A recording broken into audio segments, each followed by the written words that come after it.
Section 1. The nature of the predictions. There is a cartoon that has been on television since 1989. It started as a sketch on a late-night comedy program. It was rough, a little strange, drawn in a style that looked almost unfinished compared to what animation could do at the time. The characters were yellow. They had 4 fingers. Their eyes were enormous. The father was a buffoon. The mother was patient beyond all reason. The son was a menace. The daughter was a prodigy that nobody listened to. And the baby, well, the baby mostly just watched. Nobody predicted it would last. And yet here we are, more than 3.5 decades later, and The Simpsons is still running, still airing new episodes, still putting the family on the couch for the opening credits, still dropping the needle on that Danny Elfman theme, still sending Homer to work at a nuclear power plant that by any reasonable standard of measurement should have been condemned sometime around 1991. The show has outlasted presidents. It has outlasted entire genres of television. It has outlasted the careers of actors, directors, and writers who were at the peak of their powers when it debuted. It has outlasted video rental stores and answering machines and the concept of appointment television. It has outlasted, in a sense, the America it was originally designed to satirize, and it has kept going anyway, adapting, shifting, absorbing new cultural terrain, the way a river absorbs new tributaries, growing wider and stranger and deeper as it goes. But none of that is why people are still talking about it. People are still talking about The Simpsons in 2025 for a different reason entirely. A reason that has less to do with its longevity or its cultural influence or even its quality during the golden years. People are talking about it because of the predictions. The idea is simple on its surface. The Simpsons, a comedy cartoon, appears to have accurately forecast real-world events years, sometimes decades, before they occurred. Not once or twice. Not in a vague, could-mean-anything way. Over and over again, in specific detail, with a precision that stops feeling like coincidence somewhere around the 20th or 30th or 50th example, depending on how skeptical you are when you start counting. A Trump presidency, a Disney acquisition of Fox, a global pandemic originating in Asia, a smartwatch on a character's wrist, a Higgs boson equation scrawled on a chalkboard, a white tiger attacking a famous illusionist, autocorrect failures, video calling, surveillance cameras on every corner, the rise of megacorporations, farm-to-table restaurants, electric scooters, virtual reality headsets, the complete collapse of public trust in government, voting machine tampering, a Nobel Prize winner in economics, the legalization of marijuana, flesh-eating bacteria appearing in the news cycle, the Baltimore Bridge collapse, robot librarians.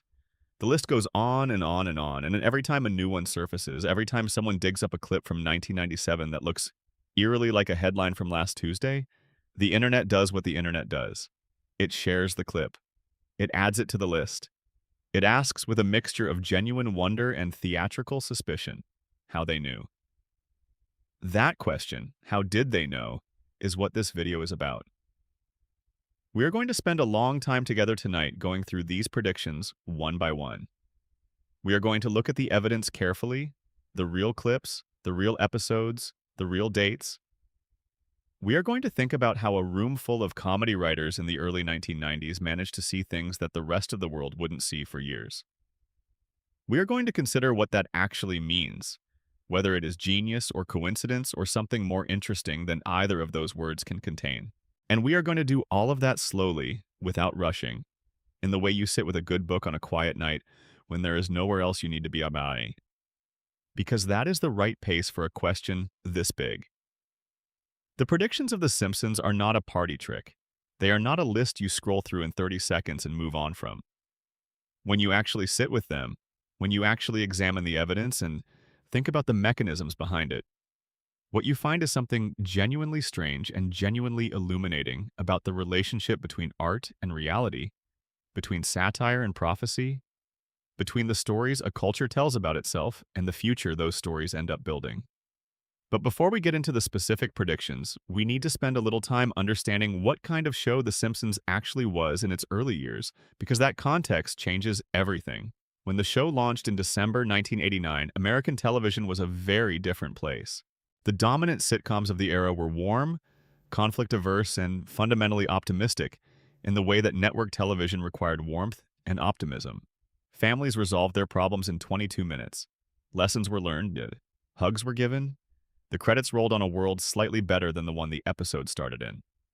The Simpsons was a deliberate rejection of that template. Matt Groening, the show's creator, had been making a comic strip called Life in Hell since the late 1970s. The strip was dark, neurotic, drawn with scratchy lines and filled with characters who were visibly suffering. When James L. Brooks approached him about developing a cartoon for The Tracy Ullman Show, Groening sketched the Simpson family in the waiting room rather than hand over the rights to Life in Hell. The family emerged from that waiting room and into television history almost by accident. From the beginning, the show's writers were interested in something different from what television usually offered. They were interested in the gap between the American dream as it was advertised and the American dream as it was actually experienced by the people living it. Homer Simpson was not a triumphant working-class hero. He was a working-class man who had been failed at almost every turn by his education, by his economy, by the institutions that were supposed to support him, and who had arrived at middle age in a state of benign confusion about why his life felt so heavy. That was the show's core. That was the engine underneath all the jokes. And because the writers were interested in that gap, the gap between what America said it was and what it actually was, they were paying close attention to the mechanisms of American life in ways that most comedy writers were not.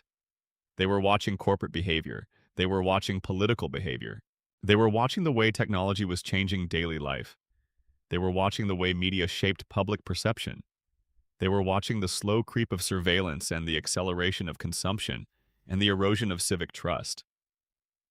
They were watching all of it, and then they were writing jokes about it, specific jokes grounded in specific observations about specific trends that were already quietly underway. That is the key to understanding the predictions. Most of the show's famous moments of apparent prophecy were not predictions in the supernatural sense of the word. They were extrapolations.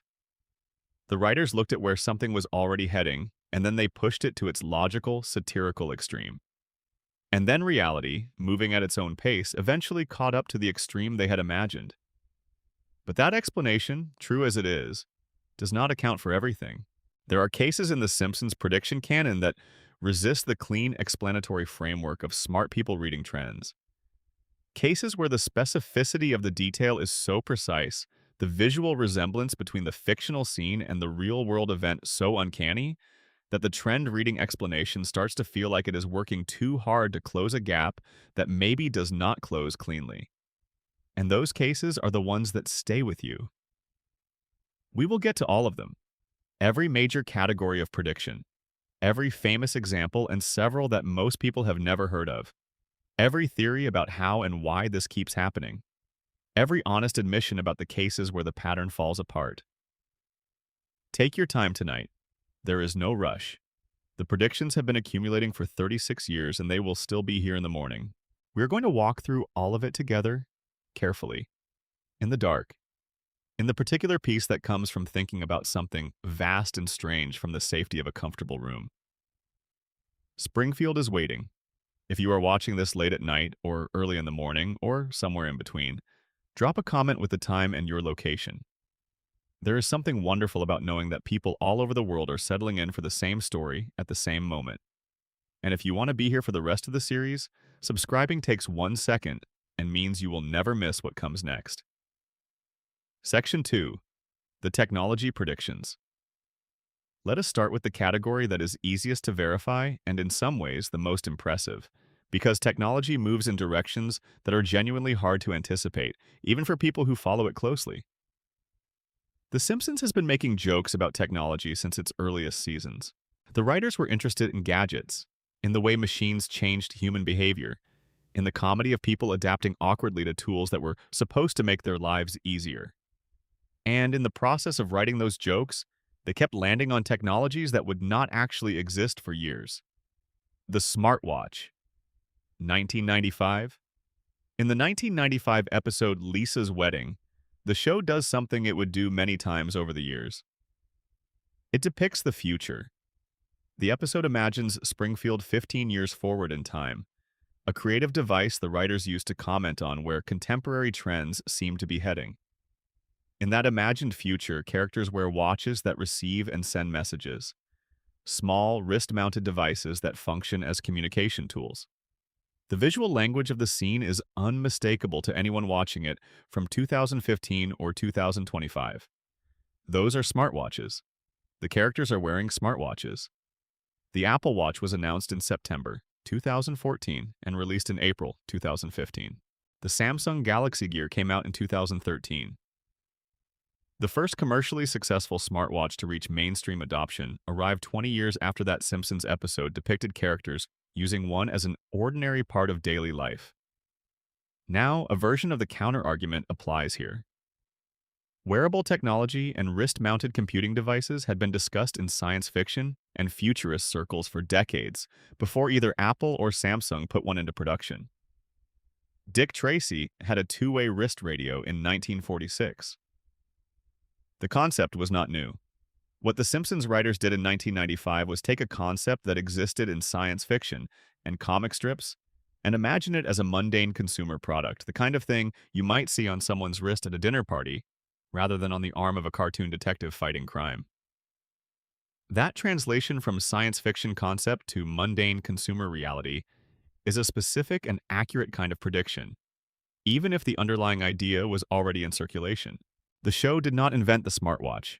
It predicted that the smartwatch would become ordinary, and that prediction turned out to be correct. Video calling, multiple episodes. The show depicted video calling in several episodes before the technology was widely available to ordinary consumers. Characters in Springfield made video phone calls, seeing the person they were talking to on a screen in real time. In episodes from the mid-1990s, more than a decade before Skype achieved mainstream adoption, and roughly 15 years before FaceTime became a standard feature on every iPhone. Again, the counter-argument applies. Video telephony had been demonstrated as a technology since the 1960s. CEE&T showed off a picture phone at the 1964 World's Fair. The technology existed. What it did not have was the infrastructure, the consumer hardware, and the cultural normalcy that would make it part of everyday life. The Simpsons imagined a world where video calling was just something people did, casually at home, as a replacement for ordinary phone conversations. That specific prediction, not the technology's existence but its domestication, was accurate. Autocorrect humor, 1994. This one is particularly interesting because it is less about a specific technology and more about a specific behavioral quirk that technology would create.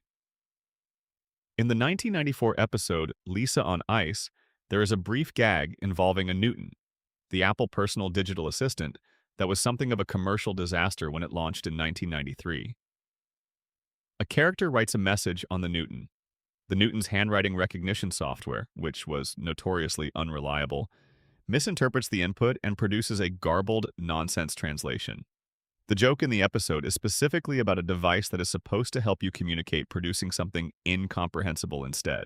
The Newton's handwriting recognition interpreting beat up Martin as eat up Martha is the gag in the actual episode, and it became one of the show's most quoted moments. But the reason it resonates so deeply with audiences watching it decades later is that the specific texture of that joke, the specific comedy of a smart device confidently misunderstanding your intent and producing confident nonsense, became one of the defining experiences of the smartphone era.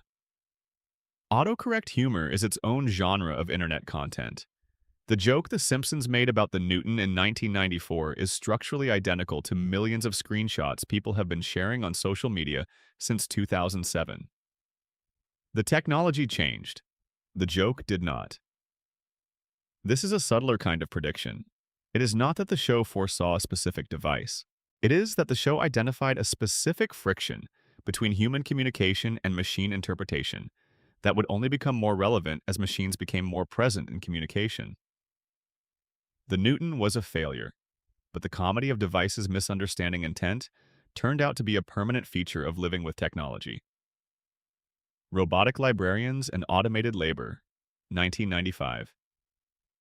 In the same future set episode, Lisa's Wedding, The show depicts several other technologies with surprising accuracy.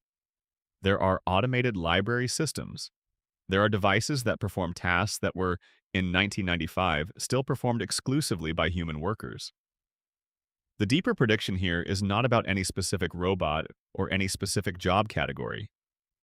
It is about the direction of automation, the gradual replacement of human labor with machine processes and contexts that had previously seemed resistant to such replacement.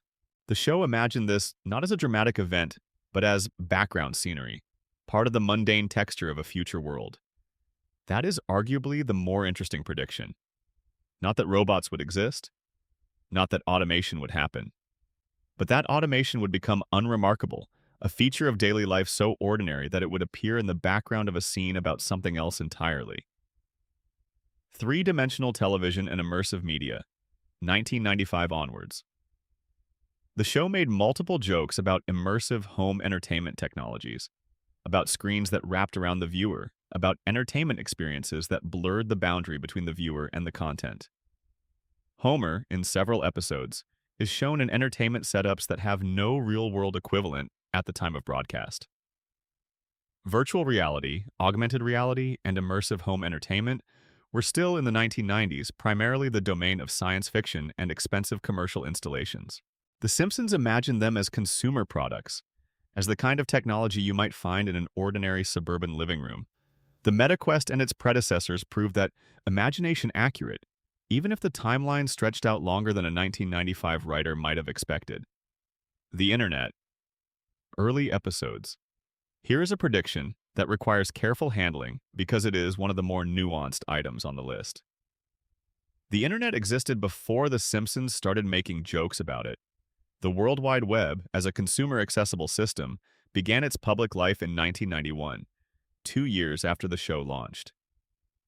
By the mid-1990s, the show was already making references to internet culture, to email, to online communities, to the specific social dynamics of people communicating through screens rather than in person.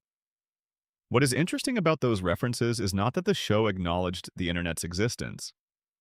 It is that the show understood the internet's social texture surprisingly early.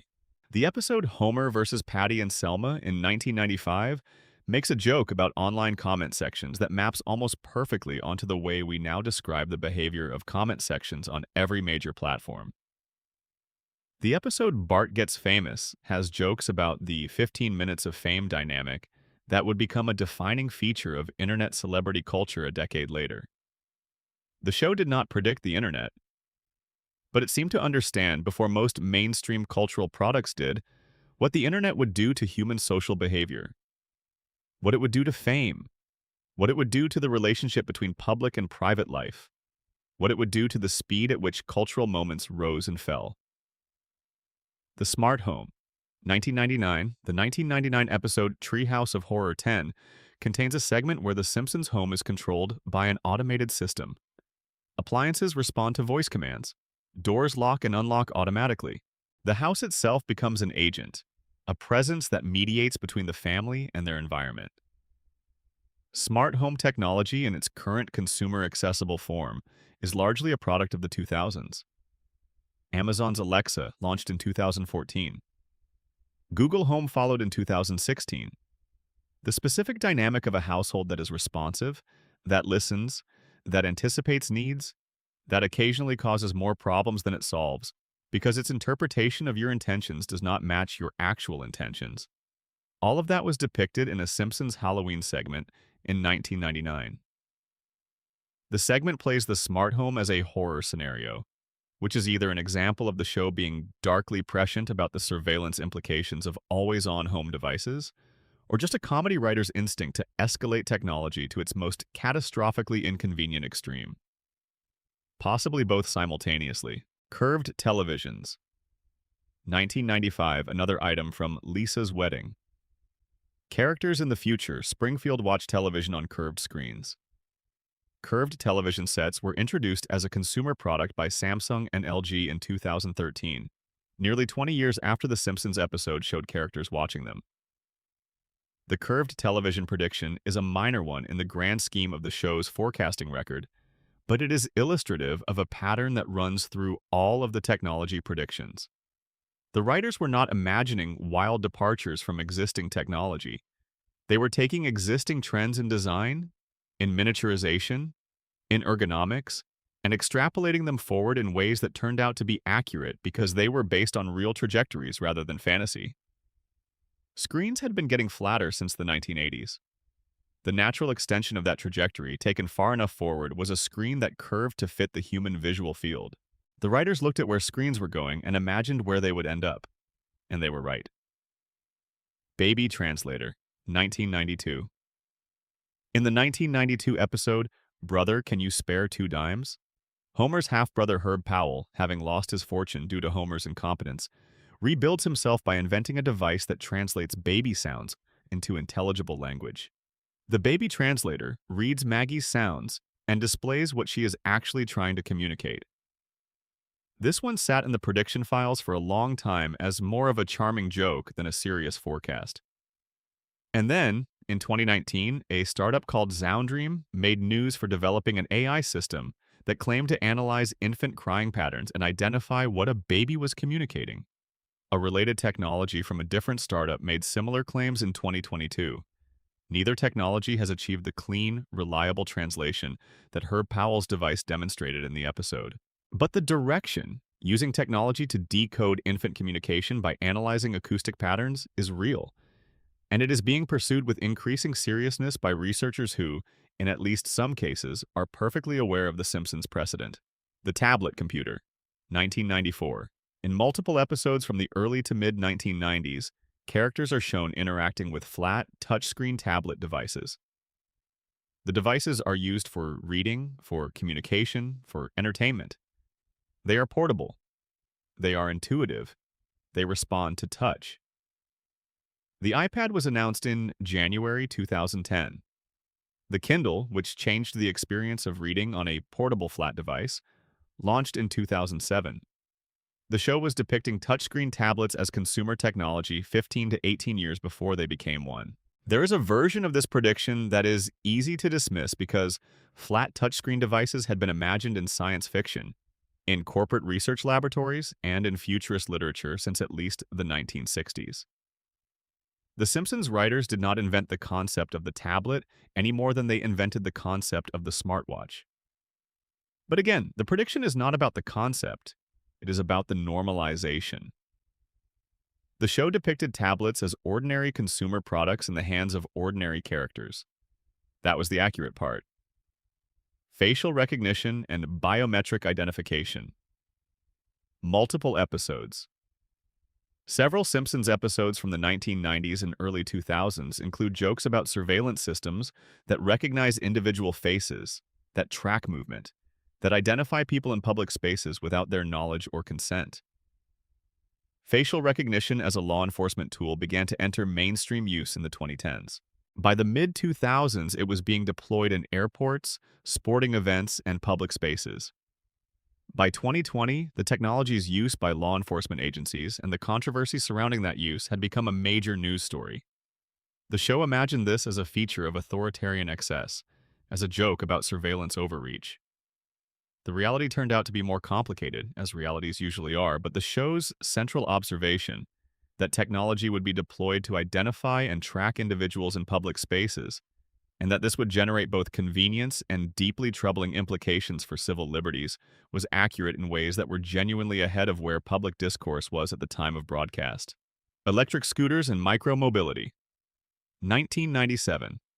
A brief gag in a 1997 episode shows characters using small, electric, standing scooters for urban transportation. At the time, this was a comedic observation about the quirky variety of ways people might move through a city. In 2017 and 2018, companies like Bird and Lime flooded urban streets with exactly those devices in exactly the way the show had depicted, and the subsequent chaos of electric scooters blocking sidewalks and cluttering public spaces became a genuine municipal policy issue. The show did not make a detailed prediction about electric scooter sharing startups and the regulatory debates they would spawn. But it did, in a single background gag, identify a specific form of urban micromobility that would take 20 years to actually materialize. What is striking when you look at all of these technology predictions together is not any single example, It is the pattern. The Simpsons writers, across 30 years of episodes, consistently identified the direction that technology was heading and depicted it, usually with humor, in ways that turned out to be accurate. They did not guess correctly on every technology. They made plenty of technology jokes that have not aged into predictions. Jokes about devices that were never built, about futures that took different shapes. But the ratio of correct extrapolations to failed ones is genuinely remarkable for a comedy television series, and it points to something real about the quality of attention the writers were paying to the world they were writing about. That quality of attention, what it came from, and how it worked, is going to be important to understand as we move forward through the other prediction categories, because technology is the easiest one to explain. The harder ones are coming. Section 3. The political predictions. Of all the categories in the Simpsons prediction canon, the political ones generate the most discussion and, in some cases, the most discomfort. Politics is a domain where prediction is supposed to be difficult, where the outcome is determined by the choices of millions of individuals, where chance and contingency and the specific texture of specific moments shape the results in ways that no amount of trend analysis should be able to reliably anticipate. And yet, again and again, The Simpsons appears to have seen where American politics was heading before most political analysts did.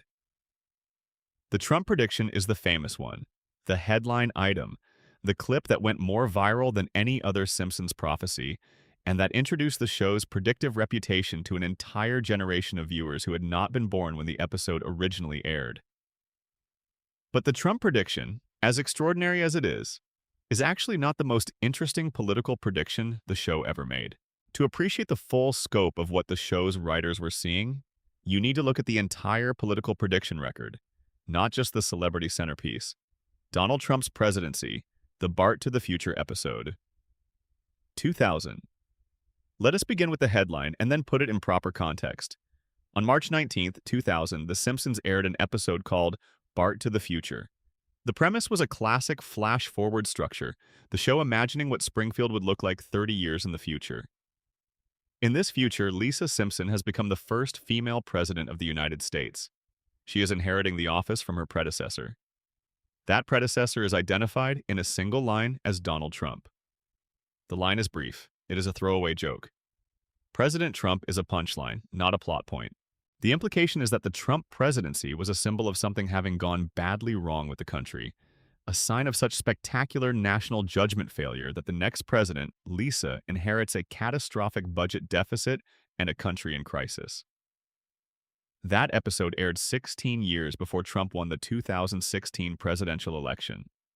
It aired before Trump had run for president, before his first formal flirtation with candidacy in 2000, which was itself limited, before the political landscape that would eventually make his candidacy viable had even begun to take shape. When clips from the episode circulated online in 2016, the reaction was electric. The show had named the future president by name. 16 years early, in a joke. Dan Greeny, the writer who wrote that episode, addressed it directly in interviews after the 2016 election. His explanation was, in essence, the trend-reading argument. Trump had been publicly discussing the possibility of running for president since at least the late 1980s. He was a known quantity in American celebrity culture. His specific brand of brash, media-saturated, wealth-displaying showmanship was something Greeny and the other writers understood as a direction that American celebrity culture was already moving in. Writing Trump as a future president was, in Greeny's telling, a joke about the logic of celebrity culture taken to its extreme. The joke was, if the trend of celebrity displacing substance in public life continued, here is where it ends. It continued. Here is where it ended. But the specific visual detail in the 2015 Trump campaign announcement deserves attention because it is the detail that pushed the prediction from impressive to genuinely unsettling for many viewers. When Trump announced his candidacy for real in June 2015, he descended a golden escalator in Trump Tower while a crowd watched below. The imagery was specific and memorable and became one of the defining images of the political moment. In the 2000 Simpsons episode, there is a brief shot that has been interpreted as depicting Trump at the top of an escalator-like structure, descending toward a crowd. The visual resemblance to the 2015 announcement footage is either a remarkable coincidence or a case of writers who understood Trump's personal aesthetic so well that they accidentally anticipated how he would stage a moment that had not yet happened. The episode also correctly identified, in that throwaway gag, that the first female president would follow Trump rather than precede him. Whether that particular prediction still has its conclusion yet to come is a question for ongoing history to answer. Political corruption as a permanent condition. Throughout the series, the show's political predictions are not limited to specific electoral outcomes. Some of its most accurate forecasts were structural observations about the nature of political corruption and the mechanisms by which wealth translates into political power. Mr. Burns, across dozens of episodes, operates as a kind of satirical model of how a sufficiently wealthy individual can own a town's political infrastructure without ever formally holding office. He funds campaigns, he manipulates local officials, he owns media properties, he controls the information environment in ways that make the democratic process in Springfield largely performative. The votes happen, the elections occur, the results are announced, and Burns gets what Burns wants. This is a description of plutocracy, of the capture of democratic institutions by concentrated wealth that The Simpsons was making in the early 1990s, at a point when the academic and journalistic literature on political money and institutional capture was still relatively early in its development. By the 2000s, this critique had moved from the margins to the mainstream. The Citizens United decision in 2010 accelerated a public conversation about the relationship between money and political power that the show had been having satirically for 2 decades. The specific mechanisms the show depicted, the way a wealthy individual could make political outcomes serve their interests without direct electoral participation, were not fictional exaggerations. They were accurate descriptions of how power actually operates. The Voting Machine Tampering Joke, 2008. In the 2008 episode Treehouse of Horror 19, there is a Halloween segment in which Homer attempts to vote for Barack Obama, and the electronic voting machine changes his vote to John McCain, then electrocutes him when he tries to correct it. The segment aired in October 2008, a few weeks before the actual presidential election. It was a joke about the reliability of electronic voting machines and the fear circulating at the time in certain political communities that those machines could be manipulated. This is one of the more interesting items on the political prediction list because of what came after it. Questions about voting machine integrity, about the security of digital voting infrastructure, about the possibility of vote manipulation through technology, went from fringe concern to front-page news over the following decade. The specific imagery of a voting machine that registers a different vote than the one intended, which was a Halloween comedy bit in 2008, became the core visual metaphor of a major political controversy by 2016 and 2020. The show did not predict the specific political circumstances of 2016, but it identified 8 years early the specific vulnerability that would become central to a national conversation about election integrity. The corrupt local government model. Throughout Springfield's municipal government, across hundreds of episodes, functions as a near-perfect satirical model of small-scale institutional corruption. The mayor is venal and easily bought. The police chief is incompetent at best and complicit at worst. The school principal is trapped between genuine care for his students and an administrative system that treats them as cost centers. The courts are unreliable. The regulatory bodies are captured. These are not fictional exaggerations invented for comedic purposes. They are accurate descriptions of the dynamics of local government in countless American communities. The specific texture of Springfield's political dysfunction, the way small-scale corruption operates through personal relationships and informal understandings rather than dramatic conspiracies, is recognizable to anyone who has paid close attention to how actual local government works. The show's political forecasting at the local level was not really forecasting at all. It was documentation, a running record of how the political economy of small American communities actually functioned, presented in a form that was entertaining enough to watch every Sunday night. The Rise of Demagogic Populism, 1996. In the 1996 episode Sideshow Bob Roberts, Sideshow Bob runs for mayor of Springfield on a platform that is explicitly satirizing the rhetoric of right-wing populism. He makes promises that are economically incoherent. He blames the town's problems on familiar scapegoats. He generates enormous enthusiasm among voters who are angry and looking for someone to direct that anger toward. He wins through voter fraud, which is discovered and reversed, but the episode's central observation is about the appeal of populist demagogy rather than the fraud itself.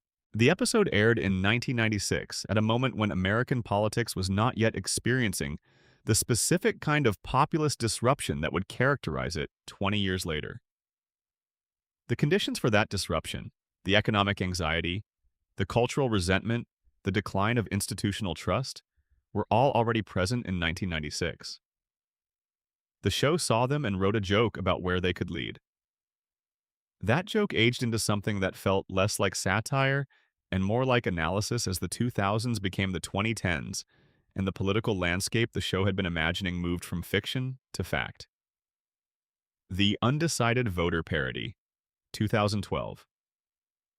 In the 2012 episode Treehouse of Horror 23, there's a cold open that spoofs the way both major political parties aggressively court undecided voters in the final weeks of an election campaign. The specific comedy of the bit is about the absurdity of being undecided at a late stage in an election cycle, and the way campaigns treat those undecided voters as the most important people in the electorate, regardless of the reasons for their indecision. This is a relatively minor political joke by Simpsons standards, but it illustrates something about the show's political sensibility that is worth noting. The show was consistently more interested in the mechanics and the absurdities of democratic process than in specific partisan outcomes. Its political humor targeted institutions and systems rather than individuals, which is partly why its political predictions have tended to be structural ones, observations about how politics works rather than simply predictions about who would win a specific election. Corporate personhood and First Amendment expansion. 2010 area. Several episodes from the show's middle and later seasons make jokes about the legal fiction of corporate personhood, about the idea that corporations have rights analogous to those of human individuals. These jokes appeared in The Simpsons before Citizens United, but they became more pointed in the years after in a way that suggested the writers had anticipated the legal direction, even if they could not have predicted the specific Supreme Court decision. The broader prediction here that the legal and political infrastructure of American democracy would come to increasingly treat corporations as rights-bearing entities in ways that complicated the one-person, one-vote model of democratic governance is one that has been substantiated by subsequent legal and political history. The Banana Republic Joke, 2010. There is an episode from around 2010 that features a brief joke about the United States declining to a status comparable to a banana republic, using specifically economic and political terminology that would have seemed hyperbolic at the time of broadcast.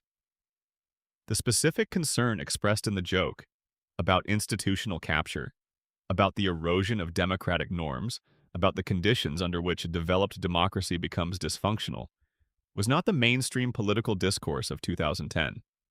It has since become part of serious academic and journalistic discussion about democratic backsliding in developed countries. The NSA and Mass Surveillance, 2007.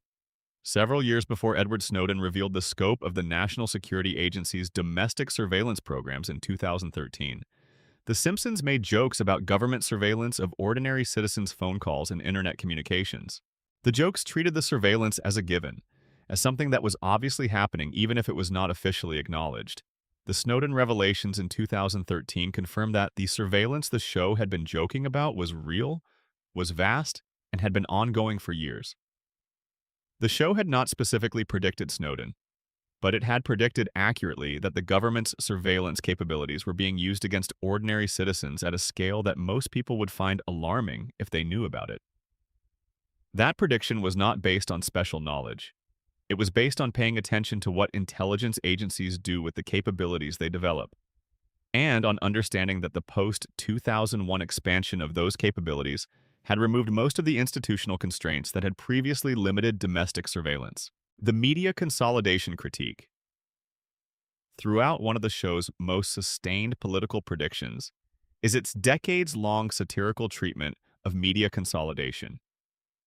The fictional media empire of Rupert Murdoch's stand-in character, the various Fox News jokes, the observations about the relationship between media ownership and editorial content, the suggestion that major news organizations were vehicles for their owners' political and economic interests rather than disinterested purveyors of information. All of this ran through the show from its earliest seasons. The show was made by Fox, which is owned by Rupert Murdoch, and it made jokes about Fox and Murdoch with a consistency that remains remarkable given the ownership structure. Those jokes were predictions of a conversation the broader culture would not have with the same frankness for another decade or more. By the time the American mainstream was having earnest debates about media ownership and editorial independence and the relationship between news organizations and political power, The Simpsons had been making those points satirically for 20 years.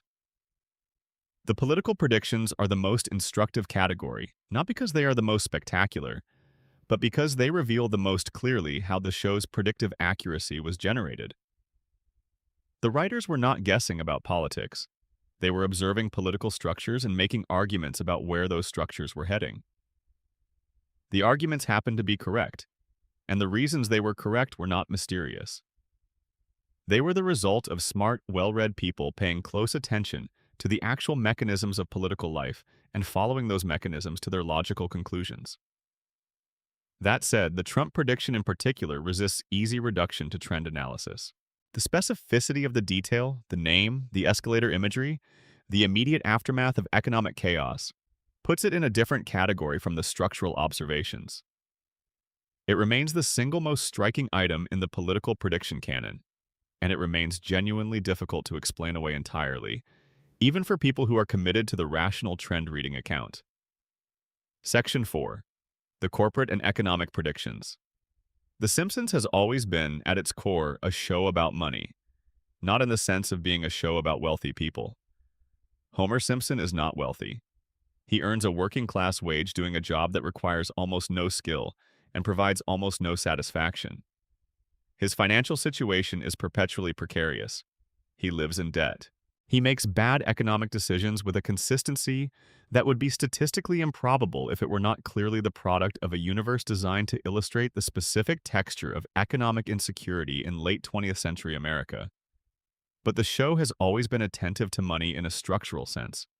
It has always been interested in how wealth operates at scale, in how corporations behave, in the economic dynamics that shape communities and individuals and entire industries. Mr. Burns is not just a villain. He is an economic system personified, a walking illustration of what happens when capital accumulates without limit and without accountability in a community that has no effective means of resisting it. The corporate and economic predictions are, in some ways, the most consequential category on this list. Because these are the predictions that describe the actual structural changes in the American economy that have shaped daily life for millions of people. The Disney acquisition of Fox, 1998. In the 1998 episode When You Dish Upon a Star, Homer becomes an assistant to Alec Baldwin and Kim Basinger, who are hiding in Springfield to escape the relentless demands of celebrity life. The episode ends with a gag, a 21st Century Fox logo on a studio truck. Underneath it, the tagline, "A division of Walt Disney Company." The Walt Disney Company acquired 21st Century Fox in a deal that closed in March 2019, 21 years after that gag appeared on screen. This is one of the cleaner prediction examples on the list because the specificity is hard to dismiss. It is not just that the show predicted media consolidation in general. It is that the show named the specific acquiring company and the specific acquired company by name 2 decades before the acquisition occurred. The writer's own explanation for this one is the trend-reading argument. Disney had been aggressively expanding its entertainment portfolio since the early 1990s. Fox was one of the major studios.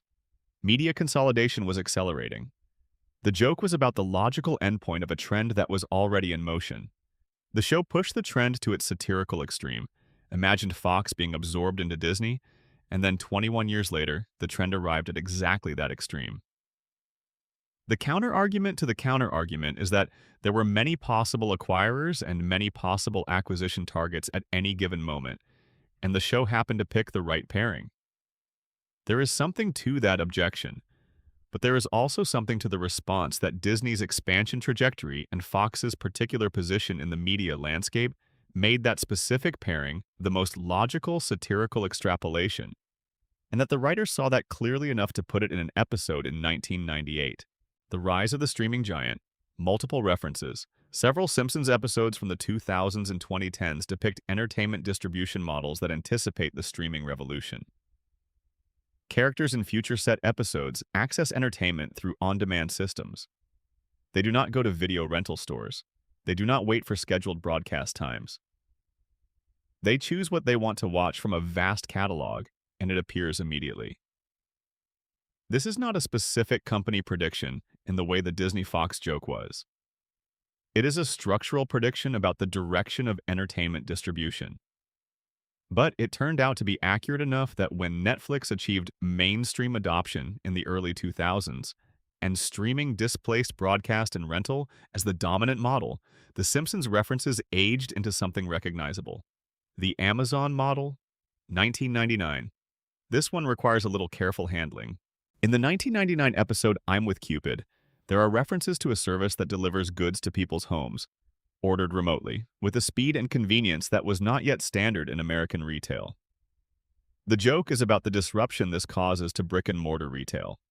Small businesses struggle to compete. Convenience wins over community.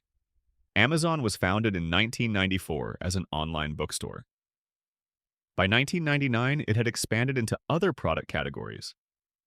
But the version of Amazon that the Simpsons joke anticipates, the everything store with two-day delivery and a logistics infrastructure that would hollow out traditional retail across the country, was still a decade and more in the future. The show saw the direction of the model and predicted the disruption it would cause, even if the specific company executing that disruption was already in existence when the episode aired. The gig economy, 2009.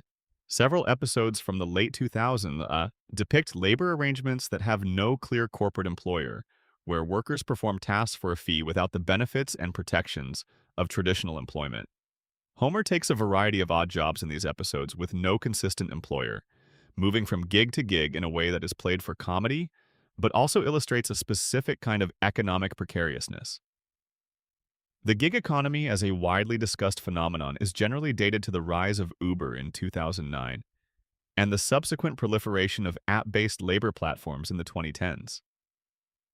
The Simpsons was depicting the economic logic of gig work, the combination of flexibility and insecurity, the absence of institutional protections, the worker as independent contractor rather than employee, before the specific technological infrastructure that would make that model dominant had fully emerged. The housing bubble and financial crisis, 2002. In the 2002 episode, The Blunder Years, and in related episodes from that period, the show makes several observations about unsustainable housing prices, about mortgages being taken out on properties that could not support their valuations, about the specific dynamics of a housing market being inflated by easy credit. The 2008 financial crisis, which was substantially caused by exactly those dynamics, was still 6 years away when those episodes aired. The show was not making a specific forecast about the timing or severity of a financial crisis, but it was identifying the specific economic mechanism, the relationship between housing prices, mortgage credit, and systemic financial risk that would cause the crisis. The gourmet food truck. 2009. In the 2009 episode Homer and Lisa Exchange Crosswords, there is a brief appearance of a food truck serving gourmet food at elevated prices. The joke is about the collision of high-end culinary ambition with a fast food delivery format. In 2009, the modern food truck movement was just beginning to emerge as a cultural phenomenon, with Roy Choi's Kogi BBQ truck in Los Angeles launching in 2008 and triggering a wave of similar concepts across American cities. The show did not predict the food truck revolution, but it depicted the concept of the gourmet food truck as a recognizable part of the urban food landscape in the same moment that the concept was emerging in reality. Wage stagnation and productivity divergence. Throughout. This is the deepest and most sustained economic prediction in the show's history, and it is the one that gets the least attention because it is structural rather than spectacular. Homer Simpson has worked at the Springfield nuclear power plant since the show's earliest episodes. In those episodes, his salary allows him to maintain a house, support a family of five, drive a car, and participate in the consumer culture of the American middle class. His economic situation, while perpetually precarious, is recognizable as working-class stability. As the show has progressed, the gap between Homer's economic position and the lifestyle the show depicts him maintaining has become increasingly visible. The house on Evergreen Terrace, the cars, the family trips, the food, all of it has stayed roughly constant in the show's fictional universe, while the real-world equivalent of Homer's economic position has deteriorated dramatically. The show did not plan this as a prediction. It was a consequence of the floating timeline. But the result is a long-running visual illustration of exactly the economic dynamic that economists call wage stagnation and productivity divergence, the situation in which worker productivity and corporate profits increase while worker wages remain flat in real terms, and the working class progressively loses access to the economic stability it once had. Homer's inability to afford what Homer can apparently afford has become, over 3 decades, an accidental document of exactly that economic trend. The rise of super billionaires. Throughout Mr. Burns's fortune has always been depicted as qualitatively different from ordinary wealth. It is not just that he has more money than other people. It is that his wealth operates on a different level of reality, giving him access to resources, to influence, and to personal capabilities that no amount of ordinary success could produce. That depiction of super billionaire wealth, of fortune so vast that it effectively places its holder outside the ordinary constraints of social, legal, and physical reality, was satirical exaggeration in the early 1990s. By the 2010s and 2020s, the real-world equivalents of Mr. Burns, the figures whose personal fortunes exceeded the GDP of most countries, and who used that wealth to operate outside ordinary institutional constraints, had become a recognized feature of the actual economic landscape. The show did not predict specific billionaires, but it predicted the category with remarkable fidelity, and it predicted the specific social and political dynamics that extreme wealth concentration would generate: the resentment, the populist anger, the sense that different rules apply to different people depending on their economic position. The decline of labor unions. Multiple episodes. Several episodes from the show's early and middle seasons depict labor unions in Springfield as either corrupt, ineffective, or actively harmful to the workers they claim to represent. This is a nuanced, satirical position, neither straightforwardly pro-labor nor anti-labor, but attentive to the specific ways in which institutional corruption can undermine the purposes of labor organizations. The broader trend those episodes were observing, the decline of union power in America and the consequences of that decline for working-class economic security, has played out over the decades since with considerable fidelity to the show's satirical portrait. Union membership has declined. The collective bargaining power of workers has diminished. The specific economic insecurity that Homer Simpson embodies has become more widespread and more severe.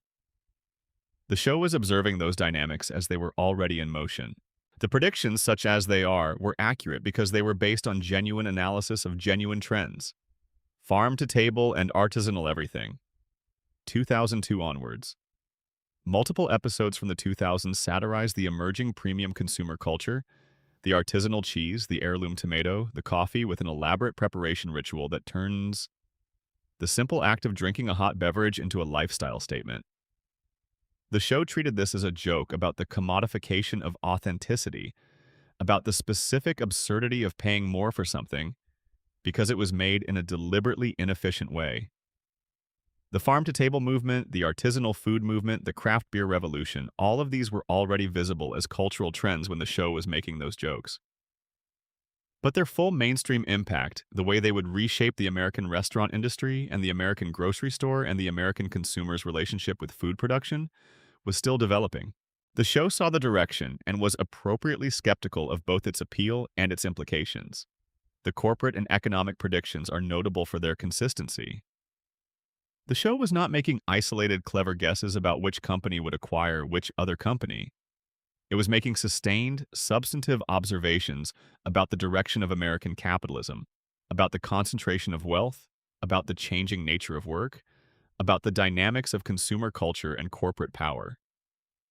Those observations, taken together, constitute something that looks less like a list of lucky guesses and more like a coherent economic analysis presented in the form of comedy. That coherence is important. It suggests that the show's predictive accuracy in this domain came from genuine engagement with economic reality rather than from random satirical extrapolation. Section 5. The Science and Space Predictions. This is the category where the Simpsons writers' educational backgrounds become most clearly relevant. The show has, from its earliest seasons, employed writers with serious scientific training. Physicists, mathematicians, computer scientists, people who understood technical subjects well enough to make jokes about them that were both funny and accurate, and who understood the trajectory of their fields well enough to imagine where they were heading. The science predictions are the most technical on this list, and in some ways the most impressive, because they require a level of domain knowledge that most television writers simply do not have. The Higgs boson equation, 1998. In the 1998 episode The Wizard of Evergreen Terrace, Homer is depicted as an inventor working obsessively on mathematical problems. At one point, he is shown standing in front of a chalkboard covered in equations. One of those equations, visible in the background, has attracted enormous attention from physicists since the episode aired. The equation on the chalkboard, when properly interpreted, appears to predict a mass value for the Higgs boson particle. The Higgs boson is the elementary particle associated with the Higgs field, the mechanism by which particles in the universe acquire mass. It was the last unconfirmed particle in the standard model of particle physics, and its confirmation was one of the most significant scientific events of the 21st century. In July 2012, scientists at CERN announced that they had experimentally confirmed the existence of the Higgs boson using data from the Large Hadron Collider. The mass of the particle they observed was approximately 125 gigaelectron volts. The equation on Homer's chalkboard, as analyzed by several physicists who have looked at it closely, predicts a mass value that is strikingly close to the observed value. The equation is not simply random symbols arranged to look like physics. It is a real physics equation of the type used to predict particle masses, and the value it produces is in the neighborhood of what the LHC confirmed 14 years later. David Shiminovich, an astronomer at Columbia University, has noted that the equation is mathematically coherent. Simon Singh, a mathematician and science communicator, wrote extensively about the equation in his book, The Simpsons and Their Mathematical Secrets, confirming that it represents a real prediction of the Higgs boson mass made more than a decade before the particle was discovered. The writer of the episode, David S. Cohen, has a degree in physics from Harvard and a graduate degree in computer science from Berkeley. He put real physics on that chalkboard deliberately. He was not writing nonsense and hoping it would look like equations. He was doing actual physics and putting it in a background gag. Whether that constitutes a prediction in the meaningful sense depends on your definition. Cohen was not making a formal scientific prediction. He was a writer with physics training, doing physics for fun, in the background of an episode about Homer pretending to be an inventor. But the physics happened to point in the direction of a real result that would not be confirmed until 2012. That is either a remarkable coincidence, a consequence of good physics pointing toward the right answer regardless of the context in which it is done, or some combination of both. The Donut-Shaped Universe, 1999. In the 1999 episode Homer 3, Homer accidentally enters a three-dimensional world that turns out to be finite, curved, and connected to itself in a way that mirrors a specific mathematical concept from topology, the torus, or donut shape. The episode features Homer explicitly theorizing that the universe might be shaped like a donut. The joke was absurd on its face, the kind of thing Homer would say, but underneath it was a real cosmological hypothesis. A torus-shaped universe is a legitimate concept in theoretical cosmology, representing a space that is finite in volume but has no edge, because any path through it eventually loops back to its starting point. In 2003, a team of French cosmologists published a paper in the journal Nature presenting evidence from the cosmic microwave background, the radiation left over from the Big Bang, that the universe might have a toroidal topology. The specific pattern of radiation they observed was consistent with a universe that curves back on itself in the way that Homer's donut model suggests. The evidence for a toroidal universe is not conclusive. The research is ongoing, and the cosmological community has not reached a definitive consensus. But the specific shape that Homer proposed as a joke in 1999 is a real object of serious cosmological investigation, and the evidence supporting it emerged 4 years after the episode aired. The three-eyed fish as environmental mutation. Multiple episodes.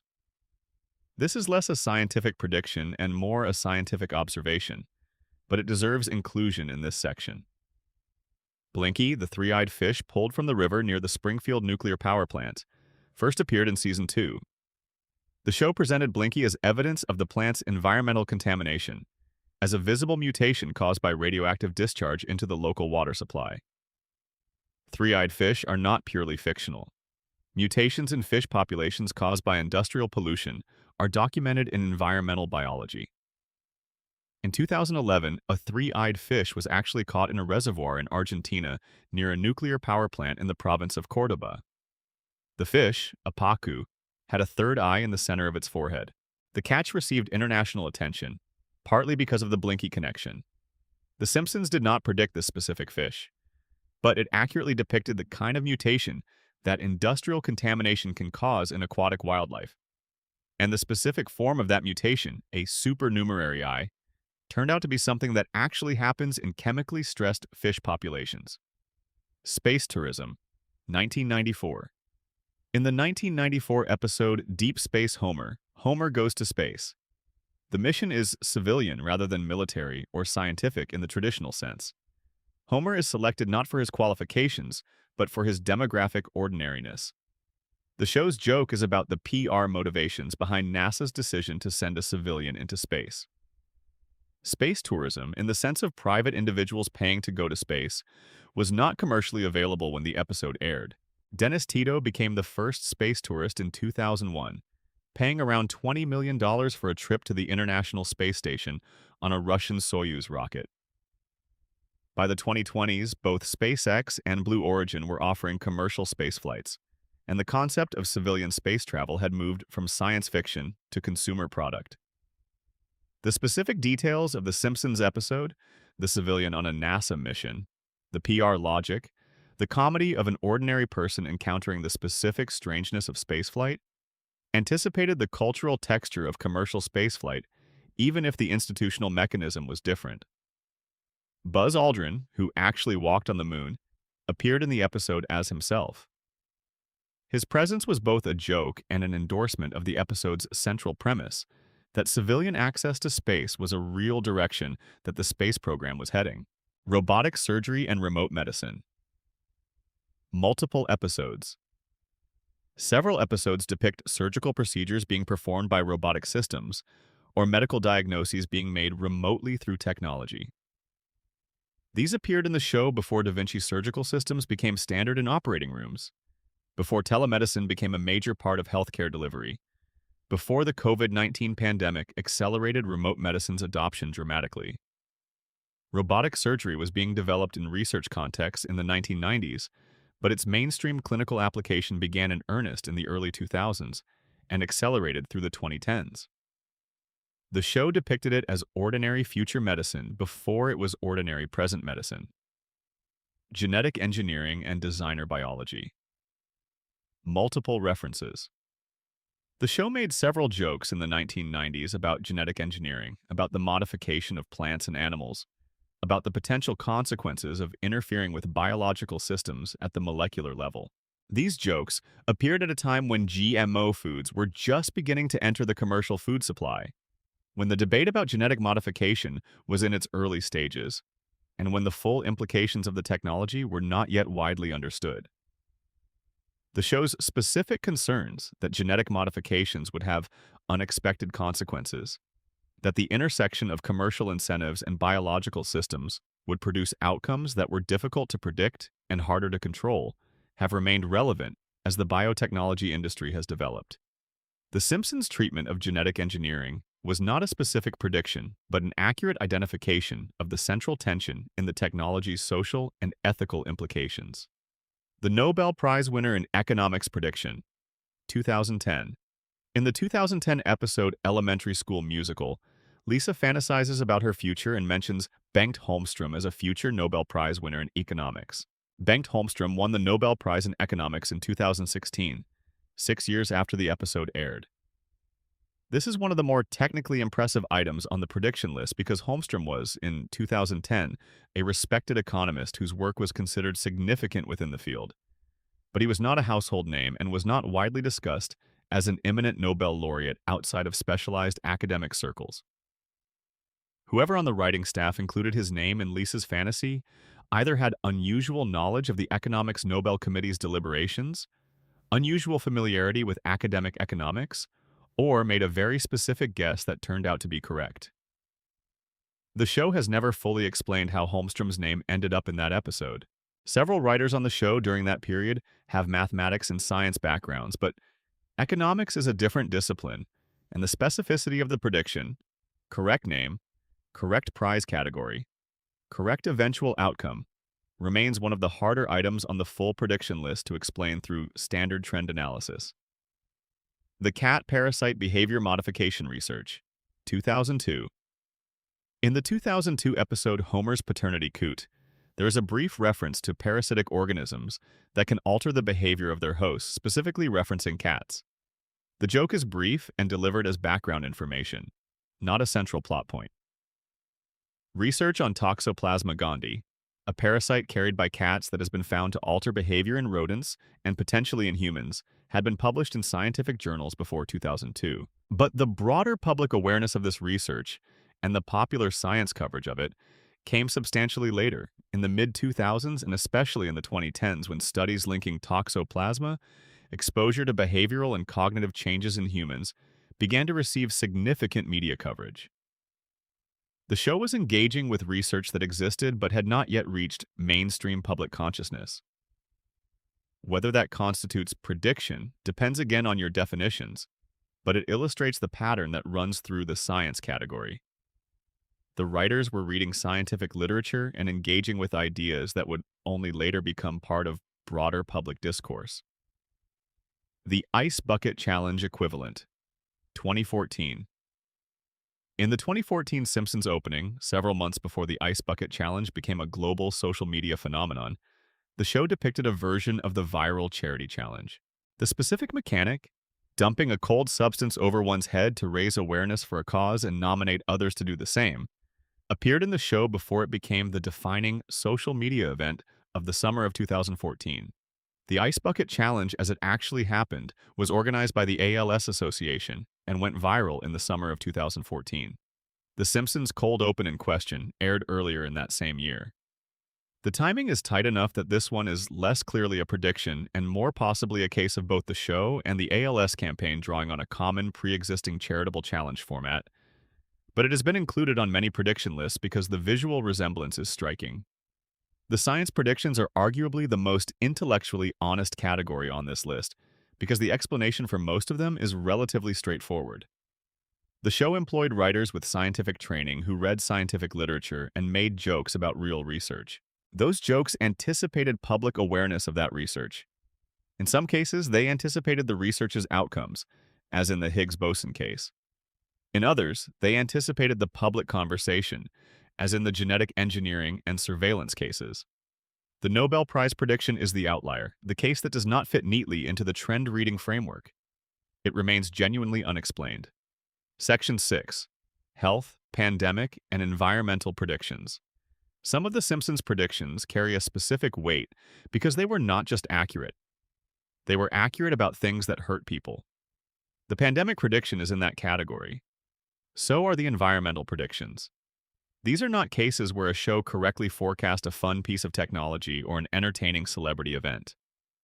These are cases where a comedy cartoon, writing jokes about human vulnerability and institutional failure, ended up describing the texture of genuine human suffering that would unfold years later.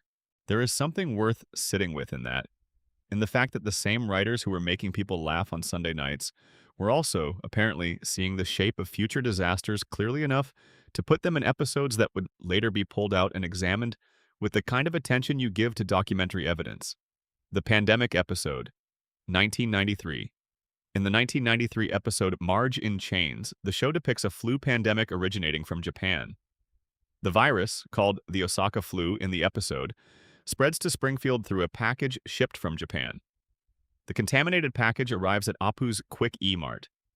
Customers breathe in the aerosolized virus without knowing it. The disease spreads through the community rapidly. The episode then depicts a Springfield in the grip of a pandemic with remarkable fidelity to the experience most of the world would have in 2020. People get sick. Essential workers continue working because the infrastructure of daily life requires it. Panic buying strips shelves bare. The town desperately seeks a cure. The medical system is overwhelmed. The economic consequences compound the health ones. Trust in public institutions wavers. People look for someone to blame. And then, during the chaos of the fictional outbreak, a crate of killer bees is accidentally released on a crowd that has gathered to demand a medical cure, specifically because a protester throws a rock at the wrong truck. In the early months of 2020, as the COVID-19 pandemic was beginning to spread through the United States, Asian giant hornets, dubbed murder hornets by the media, appeared in Washington state for the first time. The connection was not subtle. A 1993 Simpsons episode had depicted a pandemic originating in Asia, followed by the appearance of a dramatically threatening insect. The pandemic was real. The hornets showed up in the same year. The show had described a respiratory illness spreading through aerosol transmission from Asia more than 2 decades before COVID-19. It had depicted the panic buying, the institutional confusion, the economic damage, the scapegoating, the desperate search for a cure. All of it. Al Jean, the longtime executive producer of the show, acknowledged the comparison in 2020 with characteristic dry humor, noting that The Simpsons had indeed done it first. The specific details of the 1993 episode differ from COVID-19 in many respects. The Osaka flu of Springfield is caused by a package delivery, not by airborne transmission from an animal reservoir. The episode's comedy is broadly satirical rather than specifically epidemiological. But the structural features, respiratory illness, Asian origin, pandemic spread, institutional failure, panic buying, murderous insects, are so specific and so accurate that the episode has been referenced in nearly every major journalistic account of the Simpsons prediction phenomenon. Flesh-eating bacteria, 1994. In 1994, the episode Bart vs. Australia contains a brief mention of flesh-eating bacteria as a frightening news item. In the summer of 1994, in the actual world outside the episode, flesh-eating bacteria became a major news story in the United Kingdom when a cluster of necrotizing fasciitis cases was reported. The condition, which had always existed in medicine, suddenly became front-page news in both the UK and the United States following coverage of the outbreak. The Simpsons episode that mentioned flesh-eating bacteria aired during the same period when flesh-eating bacteria was becoming a public concern. This one is less a prediction than a concurrent observation, the show's writers noticing the same news cycle the public was noticing. But it has been included on prediction lists because the timing is striking to viewers who encounter it without knowing the surrounding context. Ebola, 1997. In the 1997 episode Lisa's Sacks, Marge hands a young Bart a book to cheer him up. The book is called Curious George and the Ebola Virus. The gag is a dark joke about the specific strangeness of children's publishing. Curious George, the cheerful children's character, juxtaposed with one of the most dread and lethal pathogens in the public imagination at the time. Ebola appeared regularly in the public consciousness through the 1990s following the publication of Richard Preston's The Hot Zone in 1994 and the subsequent film adaptation, the movie Outbreak, in 1995. The show was joking about something that was already on the public's radar, not predicting the emergence of Ebola as a disease. But in 2014, the largest Ebola outbreak in history devastated West Africa and generated significant panic in the United States and Europe. And the 1997 Simpsons gag was added to the prediction lists by people who did not know it was referencing a disease that was already famous when the episode aired. Cancer screening technology, 2000. In the 2000 episode Hello Gutter, Hello Fatter, the show depicts a medical scanner that can detect cancer at a molecular level before any clinical symptoms appear. The device is presented as futuristic technology beyond what contemporary medicine can offer. Liquid biopsy technology, which can detect cancer-related genetic material in blood samples before tumors become symptomatic, has been in development since the early 2000s and has moved toward clinical application through the late 2000s and 2020s. The specific mechanism shown in the Simpsons episode is different from the actual technology, but the general concept, catching cancer before it can be detected by conventional means, accurately describes the direction that early cancer detection research was heading. The opioid crisis. Multiple episodes. The show has made multiple references to prescription painkiller addiction and the specific dynamics of pharmaceutical marketing over the years. Several episodes from the early 2000s depict Springfield residents developing dependencies on prescription medications, with doctors depicted as either oblivious or complicit. The opioid crisis became a national emergency in the United States in the mid-2000s, driven substantially by the aggressive marketing of prescription opioids by pharmaceutical companies and the subsequent explosion in addiction rates. The specific dynamics the show had been satirizing, the relationship between pharmaceutical companies, prescribing physicians, and addicted patients, turned out to describe an actual public health catastrophe with considerable accuracy. The Springfield water supply and PFAS. Throughout the show's running joke about the Springfield water supply being contaminated by the nuclear power plant can be read as a sustained prediction of the real-world PFAS contamination crisis, in which per- and polyfluoroalkyl substances, a class of industrial chemicals, were found to have contaminated drinking water supplies in communities near industrial facilities across the United States. PFAS contamination became a major national news story in the late 2000s and 2020. Communities near military bases and industrial facilities discovered that their drinking water had been contaminated for years, sometimes decades, by chemicals that the responsible parties had known were hazardous. The specific pattern, a polluting industry contaminating a community's water supply and concealing or minimizing the risk, which The Simpsons had depicted as a running gag for 30 years, turned out to be an accurate description of something that was happening in real American communities.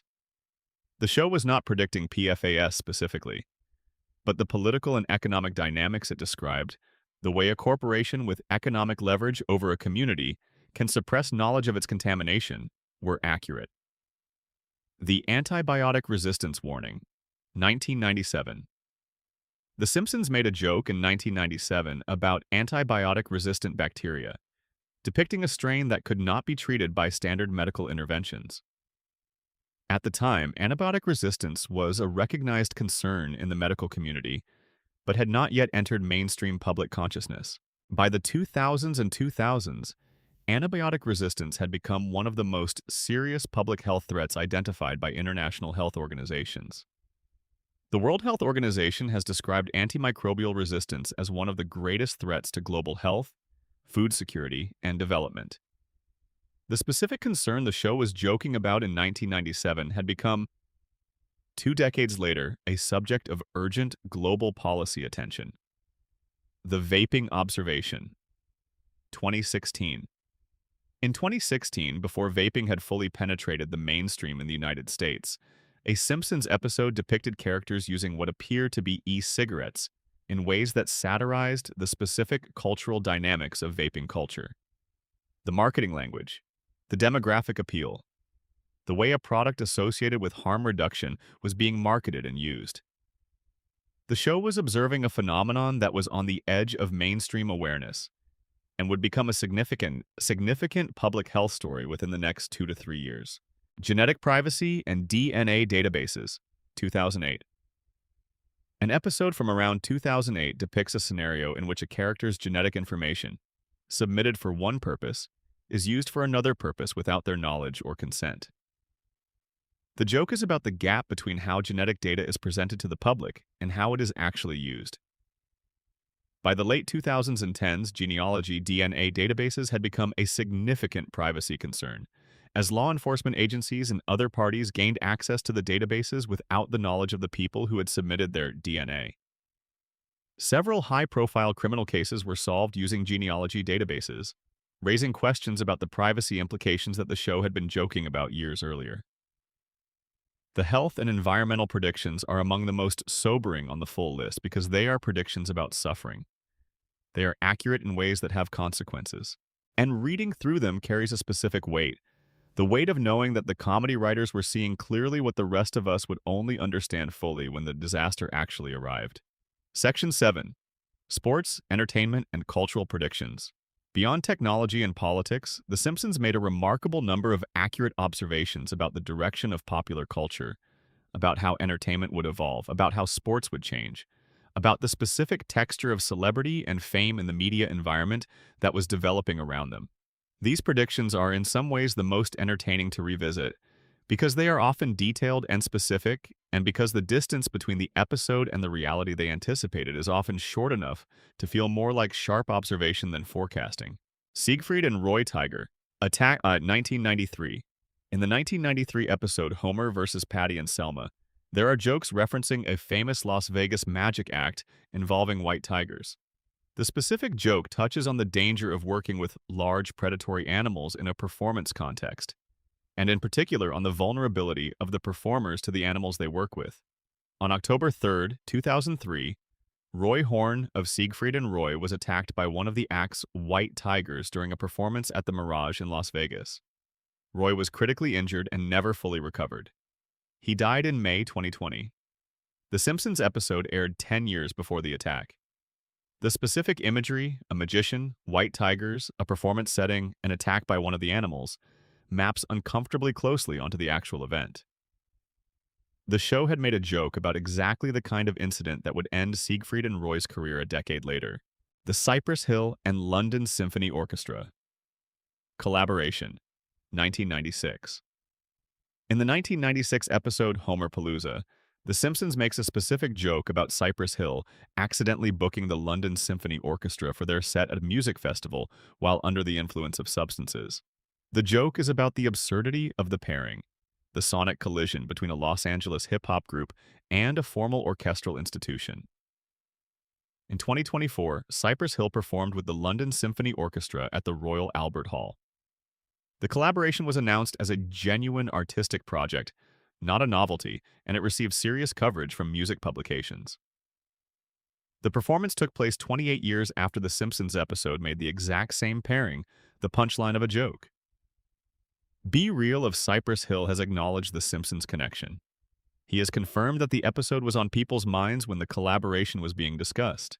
Whether the episode inspired the real collaboration, or whether the collaboration was independently arrived at and the Simpsons connection discovered afterward, is not entirely clear.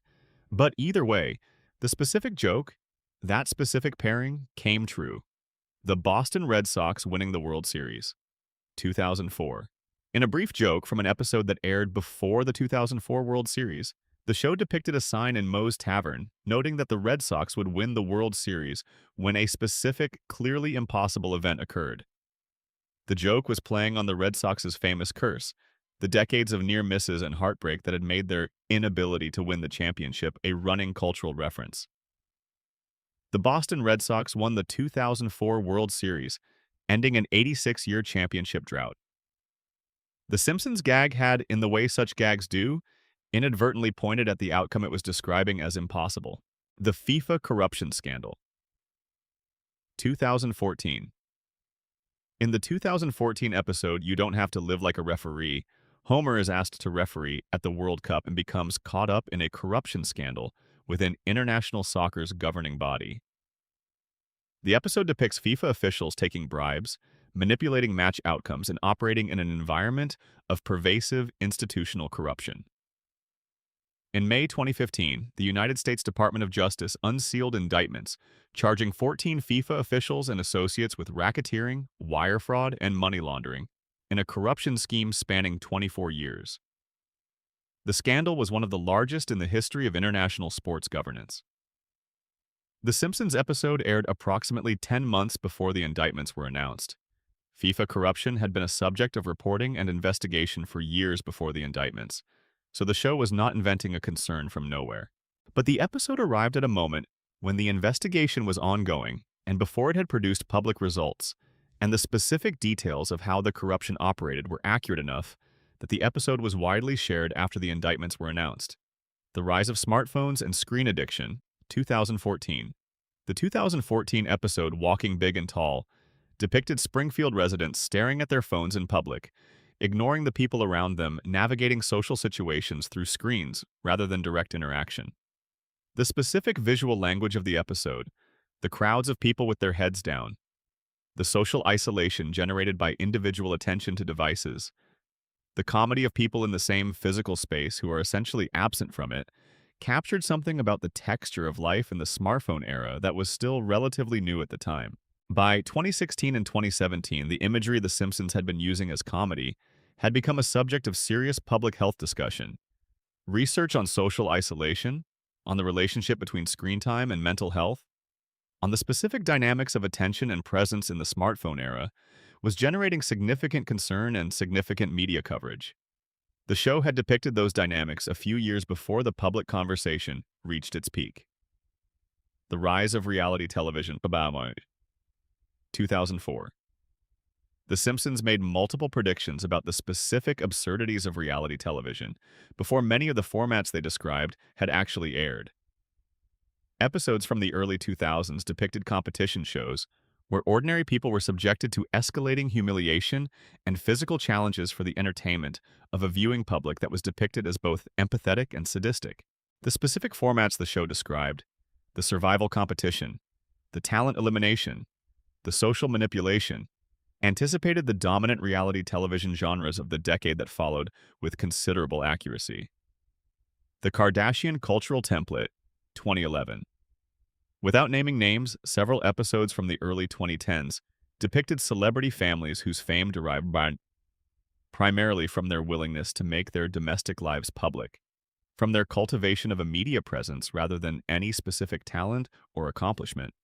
The specific dynamic, a family unit that monetizes its own visibility, that generates revenue from the performance of ordinary life, that exists as a kind of commercial product that happens to be made of people, was something the show was satirizing before it had become a recognized cultural category. Streaming fatigue and subscription proliferation. 2019 in an episode from 2019, before the full fragmentation of the streaming market that would occur between 2020 and 2023, the show depicted a character overwhelmed by the number of competing streaming services, unable to find the content they wanted because it was distributed across an incomprehensible array of platforms, each requiring a separate subscription. This turned out to be a precise description of the streaming landscape that developed as Disney+, Peacock, Paramount+, HBO Max, Apple TV+, and numerous others all launched. Within a short period, fragmenting the content library that had previously been consolidated on Netflix and generating exactly the confusion and subscriber fatigue the show had satirized in advance. Soundbite politics and the death of nuance. Throughout the show has made consistent jokes about the compression of political and social discourse into short, emotionally legible units at the expense of actual complexity. These jokes appeared in the 1990s when the dominant medium for this compression was the television news soundbite. They remained relevant as the compression moved to Twitter, then to TikTok, then to whatever abbreviated format of political communication emerged next. The show was not predicting specific platforms. It was predicting a cultural direction, the shortening and simplification of public discourse that turned out to be accurate regardless of which specific technological form it took. Section 8. Crime, Surveillance, Social Media, and Prediction. There is a category of Simpsons predictions that sits at the intersection of technology, governance, and human behavior, concerning itself with the specific ways in which surveillance capabilities, social media dynamics, and the changing nature of information spread would reshape crime, privacy, and public life. These predictions tend to be darker than the technology ones because they are about power, about who gets to watch whom and what watching does to the person being watched, and what it does to the society that normalizes that watching. The NSA surveillance state, multiple episodes. We mentioned this in the political section, but it deserves fuller treatment here. Several episodes from the 2000s and early 2010s depicted a surveillance infrastructure, nominally in place for security purposes, that was in practice watching ordinary citizens, recording their communications, and making that data available to government agencies without meaningful legal oversight or public awareness. The specific joke in many of these episodes was about the gap between what the surveillance state was officially doing, protecting against terrorism and serious crime, and what it was actually doing, which was the wholesale collection of ordinary communications for undisclosed purposes. The Snowden revelations in 2013 confirmed that the National Security Agency was operating PRISM, a program that collected communications data from major American technology companies. They confirmed X-Keyscore, a system for searching through internet communications. They confirmed that the surveillance apparatus was broader, more comprehensive, and less legally constrained than the public had been told. The show had been making jokes about this for years before Snowden made it news. The show had understood, before most of the public did, that the technology existed and that the institutional incentives for using it were strong enough that restraint was probably not what was actually happening. Fake news and information manipulation. Multiple episodes. The show has made jokes about fabricated news stories, about media organizations presenting fiction as fact, about the difficulty of distinguishing true and false information in a media environment where both can travel equally fast since at least the mid-1990s. The specific phrase fake news entered mainstream political discourse in 2016. The concept behind the phrase, the deliberate creation and circulation of false information designed to look like credible journalism, had been a recognized concern in media criticism for decades. The show had been making jokes about it since at least the early seasons. The particular dynamic the show anticipated most accurately was the way emotional resonance could make false information more compelling than true information. Several episodes depict rumors and fabrications spreading through Springfield because they are satisfying, because they confirm what people want to believe, because the emotional logic of the false story is more appealing than the emotional logic of the true one. The factual correction comes too late, reaches fewer people, and has less impact. This specific dynamic, the asymmetric spread of emotionally resonant false information versus dry factual correction, has been extensively documented in social media research and has become one of the central concerns of information scientists studying the modern media environment. The show was observing it satirically in a pre-social media context, before the technology that would make it most destructive existed. The doxing and online mob dynamic. 2000s episodes. Several episodes from the 2000s depicted scenarios in which private information about individuals was made public without their consent, and in which that disclosure triggered organized public hostility toward the disclosed person. The comedy of the episodes was about the disproportionality of the response, the way a minor transgression or misunderstanding could generate a flood of public anger that exceeded any reasonable proportionality. Doxing, the deliberate public disclosure of private personal information to enable harassment, became a recognized internet practice and a serious harm in the 2000s. Online pile-ons, the way social media platforms amplify collective anger, have caused documented real-world damage to individuals who became targets.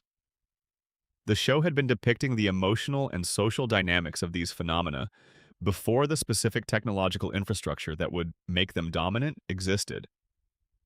The content creator economy. 2006. In the 2006 episode Bonfire of the Manatees, Homer briefly encounters the idea of making money by producing content specifically for an online audience as opposed to working within established media structures.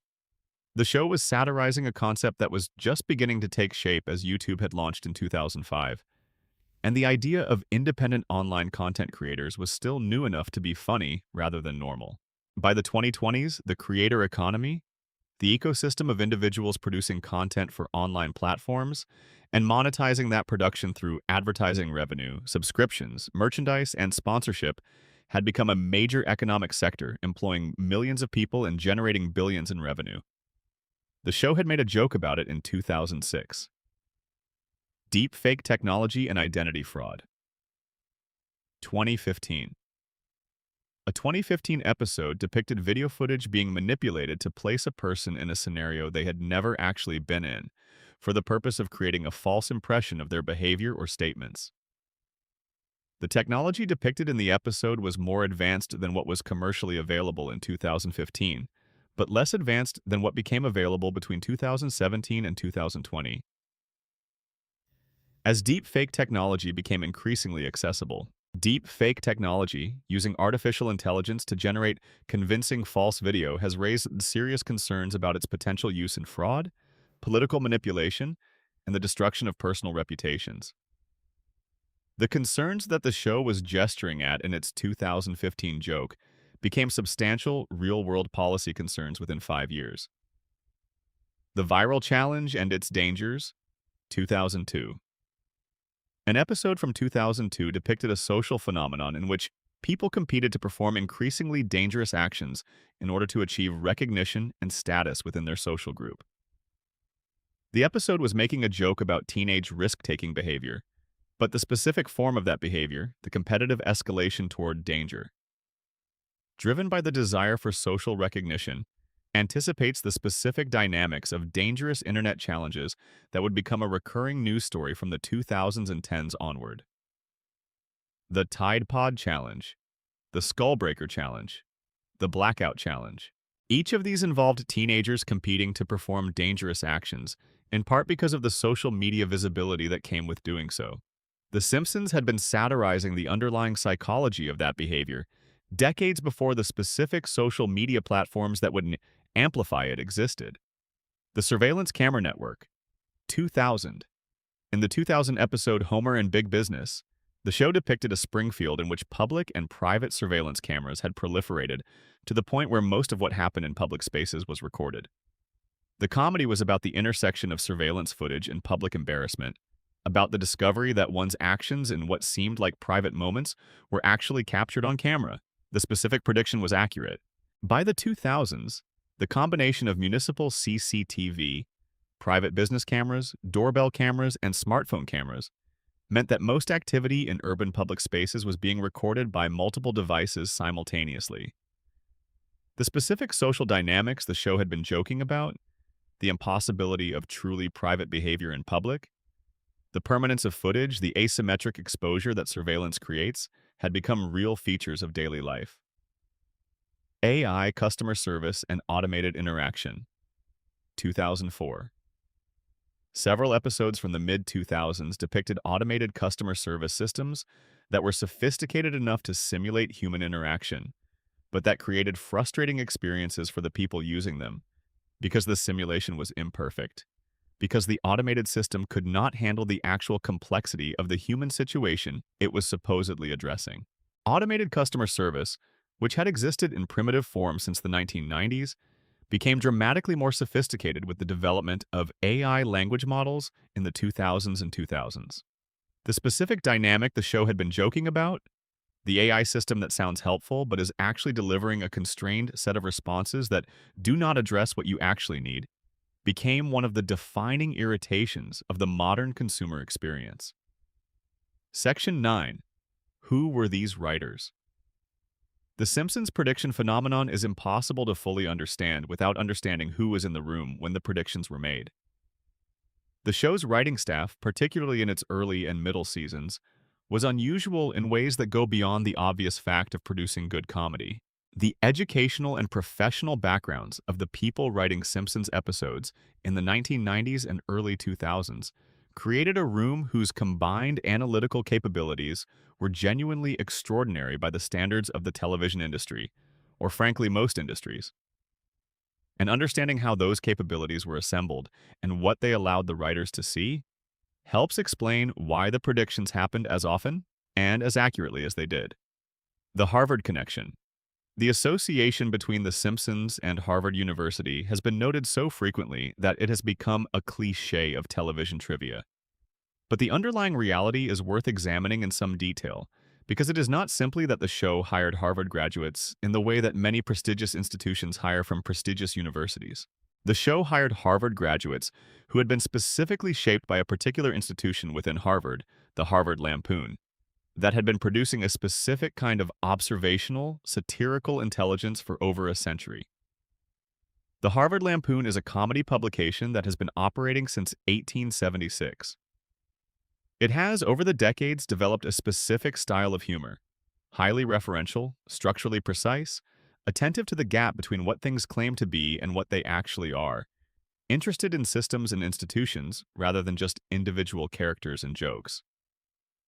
The Lampoon alumni who joined The Simpsons in its early years brought that specific analytical sensibility with them.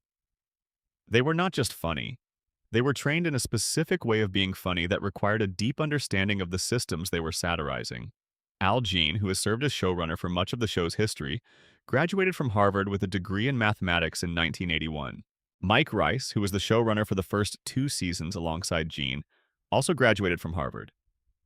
Conan O'Brien, who wrote several beloved episodes before going on to his own television career, graduated from Harvard with a degree in English and History in 1985.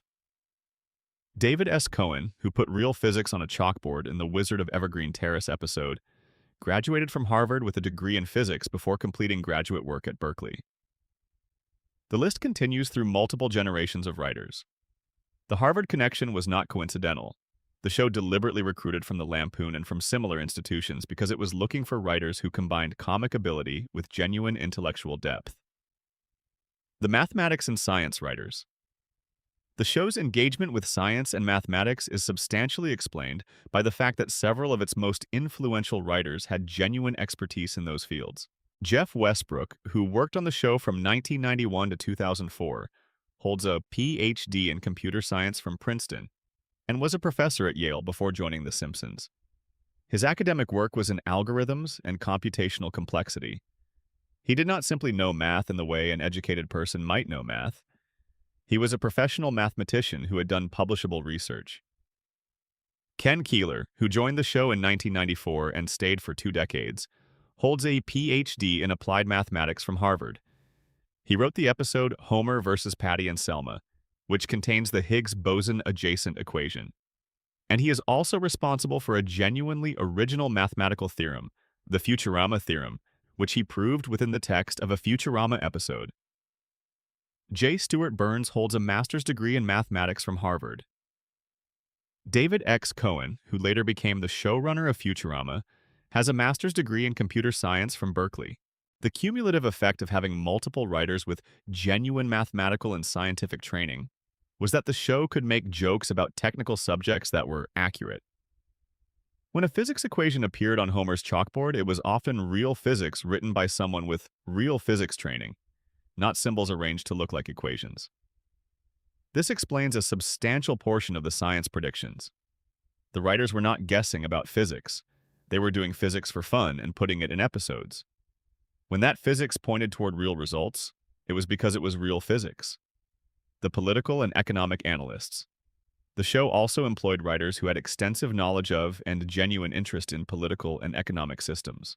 George Meyer, considered by many observers to be among the most influential writers in the show's history, was known for his engagement with political and philosophical ideas, his willingness to include substantive social commentary in comedy scripts, and his deeply adversarial relationship with corporate power and institutional hypocrisy. His contributions to the show's political sharpness, to its consistent critique of corporate behavior and governmental complicity, were substantial and well documented. John Swartzwelder, one of the most prolific writers in the show's golden era, had a libertarian political orientation that added a specific kind of institutional skepticism to the show's political commentary. His episodes tended to depict institutions as incompetent or corrupted, as systems that reliably failed to do what they claimed to do while enriching the people who ran them. That perspective turned out to be accurate about a lot of institutions. The combination of leftward political writers who were deeply skeptical of corporate power and libertarian writers who were deeply skeptical of government power created a room that was skeptical of all concentrated institutional power from multiple angles simultaneously. That comprehensive skepticism, that willingness to criticize power, regardless of its political flavor, produced political commentary that was more accurate than either purely left-coded or purely right-coded satire could have been. The professional experience beyond formal education, several of the show's writers brought professional experience that enriched their understanding of the systems they were satirizing.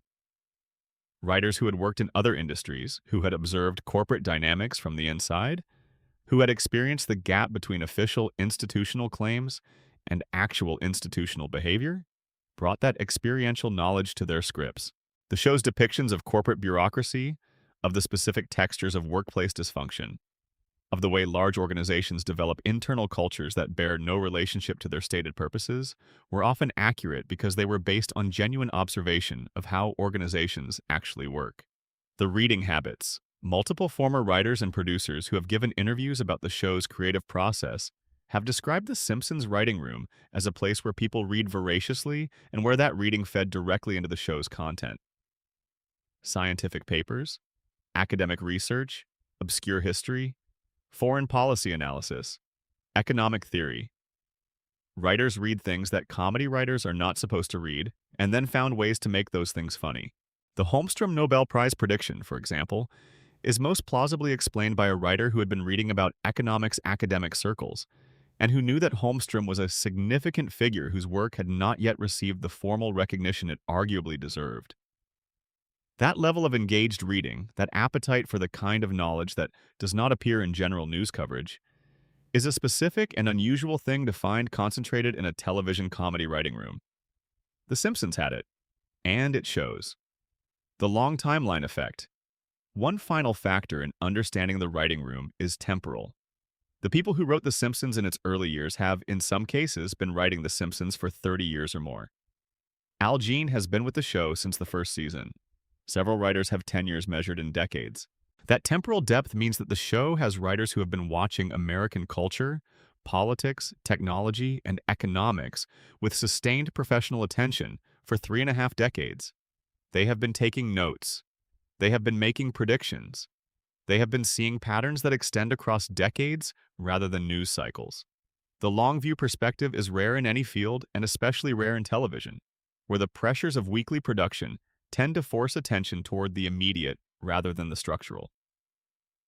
The Simpsons writing room, precisely because it has maintained continuity over such an extraordinary span of time, has developed a kind of analytical depth that most institutional observers simply do not have. Section 10. The theory that the show shapes reality. We have spent several sections discussing the mechanisms by which The Simpsons predicted the future, the writers' analytical capabilities, their educational backgrounds, their reading habits, their long-view perspective on American culture, the way they took trends that were already in motion and extrapolated them to their satirical conclusions. All of that explains most of the predictions. Most. But there is a more interesting theory available, one that does not compete with the explanatory framework we have built, but supplements it in a genuinely provocative way. The theory is this: The Simpsons does not primarily predict the future. It shapes it, not through prophecy or supernatural knowledge, through cultural influence. The show has been part of American cultural life for 36 years. It has reached an audience measured in the hundreds of millions across its broadcast run and its subsequent life in syndication and streaming. It has been the defining television program of its era in a way that nothing before it, and arguably nothing after it, has quite matched. When something is that embedded in a culture, that widely watched, that broadly quoted, that deeply part of the shared reference library of an entire society, it stops being merely reflective of culture and starts being generative of it. It stops describing what things are and starts shaping what things will become. The Trump escalator as cultural priming. Consider the Trump prediction in this light. When the 2000 Simpsons episode depicted a future Trump presidency, that image entered the cultural bloodstream. Millions of people saw it. The image of Trump as president as a specific kind of "what went wrong here" punchline became part of the mental furniture of a generation of viewers. It was funny, specific, and memorable in the way that the best Simpsons gags are. When Trump began his actual candidacy in 2015, the cultural soil was already prepared. The idea of Trump as president was not completely foreign. It had been a joke, yes, but jokes are not nothing. Jokes are often the first form in which a culture acknowledges something that is on its way. By making the joke, The Simpsons had made the idea thinkable, had given it a frame, had allowed the culture to process the possibility of Trump's presidency in a context that was non-threatening because it was fictional. This is not a conspiracy theory. It is not suggesting that The Simpsons caused Trump to be elected, or that there was any intentional influence operation at work. It is suggesting something more subtle and more important, that cultural products which are widely consumed over long periods of time change what feels familiar and what feels impossible, and that those changes in cultural familiarity have effects on what the society is willing to do. When something has been the punchline of a long-running joke, it becomes harder to experience as shocking. It feels, when it actually happens, like recognition rather than revelation. The Simpsons did not predict Trump's presidency, and then Trump's presidency happened.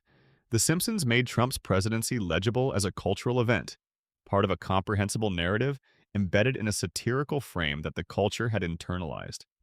And when the event actually occurred, the cultural response drew heavily on that frame. The Disney-Fox merger as cultural inevitability. The same dynamic applies to the Disney-Fox acquisition. When The Simpsons depicted it in 1998, the joke was about the logic of media consolidation taken to an absurd extreme. Disney buying Fox was the punchline that showed where things were heading if trends continued. But jokes about cultural trends do not just describe the trends, they normalize them. They make the outcome feel like a natural destination rather than a surprising development. When Disney actually bought Fox in 2019, the widespread cultural reaction was not shock. It was recognition. Of course this happened. The Simpsons already told us this was coming. The show had spent 2 decades making the merger feel like an obvious punchline, and when the punchline arrived, nobody experienced it as a surprise. Cultural normalization is not a trivial force. The ease with which an outcome is imagined, the degree to which it has been pre-processed by the cultural conversation, affects both how readily it happens and how it is received when it does. The Simpsons, by repeatedly satirizing corporate consolidation, may have made corporate consolidation more culturally acceptable, more legible, less disruptive to the narrative of how the world works than it would have been if the satire had not existed. The America becomes Springfield thesis. There is a version of this theory that is broader and more speculative, but also more interesting. For 36 years, The Simpsons held up a mirror to American life. It showed America its nuclear families, its small-town politics, its corporate dynamics, its educational failures, its racial dynamics, its class anxieties, its institutional decay, its appetite for distraction, and its simultaneous hunger for meaning. It showed all of that consistently with sharp satirical intelligence and genuine affection. And Americans stared into that mirror for 36 years. What do you become when you stare into a representation of yourself for 36 years? The answer the theory offers is that you become the representation. Not literally, not completely, but in ways that matter. The America of 2025 bears a closer resemblance to Springfield than the America of 1989 did. The nuclear plant under the control of a capricious billionaire who cannot be held accountable. The public institutions that cannot perform their basic functions. The media environment that generates more noise than information. The population that is comfortable with catastrophe as long as it can reset every week. The communal amnesia that allows the same mistakes to be made over and over without consequence. That is Springfield. That is also, in recognizable ways, America. The show did not create those conditions. They were already in development when the show launched, but the show may have made those conditions more normal feeling, may have trained generations of Americans to experience institutional failure as comedy rather than crisis, may have subtly shifted what was considered acceptable by depicting the unacceptable as funny. This is a dark reading of the show's cultural role, and it should be held carefully. The counter-argument is that satire does the opposite, that by exposing dysfunction, it makes that dysfunction visible and therefore contestable. That argument has merit. The show's political predictions were not endorsements. They were warnings dressed as jokes. But warnings dressed as jokes are processed differently than warnings dressed as warnings. They go in easier, lodge in the memory more firmly, but also generate less urgency. You laugh at the punchline, you share the clip. You do not necessarily mobilize against what the punchline is about. The Simpsons may have made Americans better at recognizing the patterns of their country's dysfunction, while simultaneously making them more comfortable with those patterns' continuation. That would be a profound cultural influence, and it would explain a great deal about why the show's predictions feel so accurate, while also feeling, in the moment of recognition, like the setup to a joke rather than the setup to a call to action. The show thinks about what happens before we do. There is a less grand version of the shapes reality theory that is also worth considering. The Simpsons is staffed by extremely smart, extremely well-read people who are paid to think about the future of American culture. They do this as a full-time professional activity. The rest of us think about the future of American culture casually, intermittently, while we are doing other things. The asymmetry in that attention creates a predictive advantage that has nothing to do with special knowledge or supernatural insight. The show's writers, simply by virtue of spending more time and more focused thought on cultural trajectories than ordinary people do, arrive at conclusions about where things are heading before most of us do. When they put those conclusions in an episode, they enter the cultural conversation. When the trend they identified eventually reaches its destination, the Simpsons episode gets cited as a prediction. But what actually happened is that a group of people who think about the future professionally thought about the future and were right. And then the rest of us experienced their being right, as a surprise because we had not been doing the same thinking. The show does not predict the future. The show pays attention to the present in ways that allow it to see the future with reasonable clarity. And then it packages that clarity as comedy, which is how it gets 36 million people to pay attention to observations that they might not sit with in any other form. That is not prophecy, but it might be something more practically important than prophecy. It is a demonstration of what careful, sustained, well-informed attention to reality can produce. When the show gets self-aware. In recent seasons, The Simpsons has begun to make explicit jokes about its own prediction record. The writers have referenced the meta-phenomenon, the way people are watching the show for portents, the cultural weight that has accumulated around their ability to apparently forecast events. The self-awareness is interesting because it represents a shift in the show's relationship to its own predictive accuracy. The predictions are no longer a byproduct of the show's analytical intelligence. They have become, to some extent, a theme of the show itself.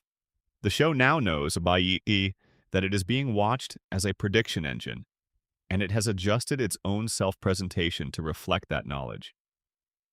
Whether that shift affects the quality of the predictions, whether the show that is conscious of being watched for predictions produces better or worse ones than the show that was simply paying careful attention to reality, is a question that the historical record is still in the process of answering. Section 11. The predictions that failed. This section is important, and it is not as depressing as you might think it would be. Any honest account of the Simpsons prediction phenomenon has to grapple with the predictions that did not come true.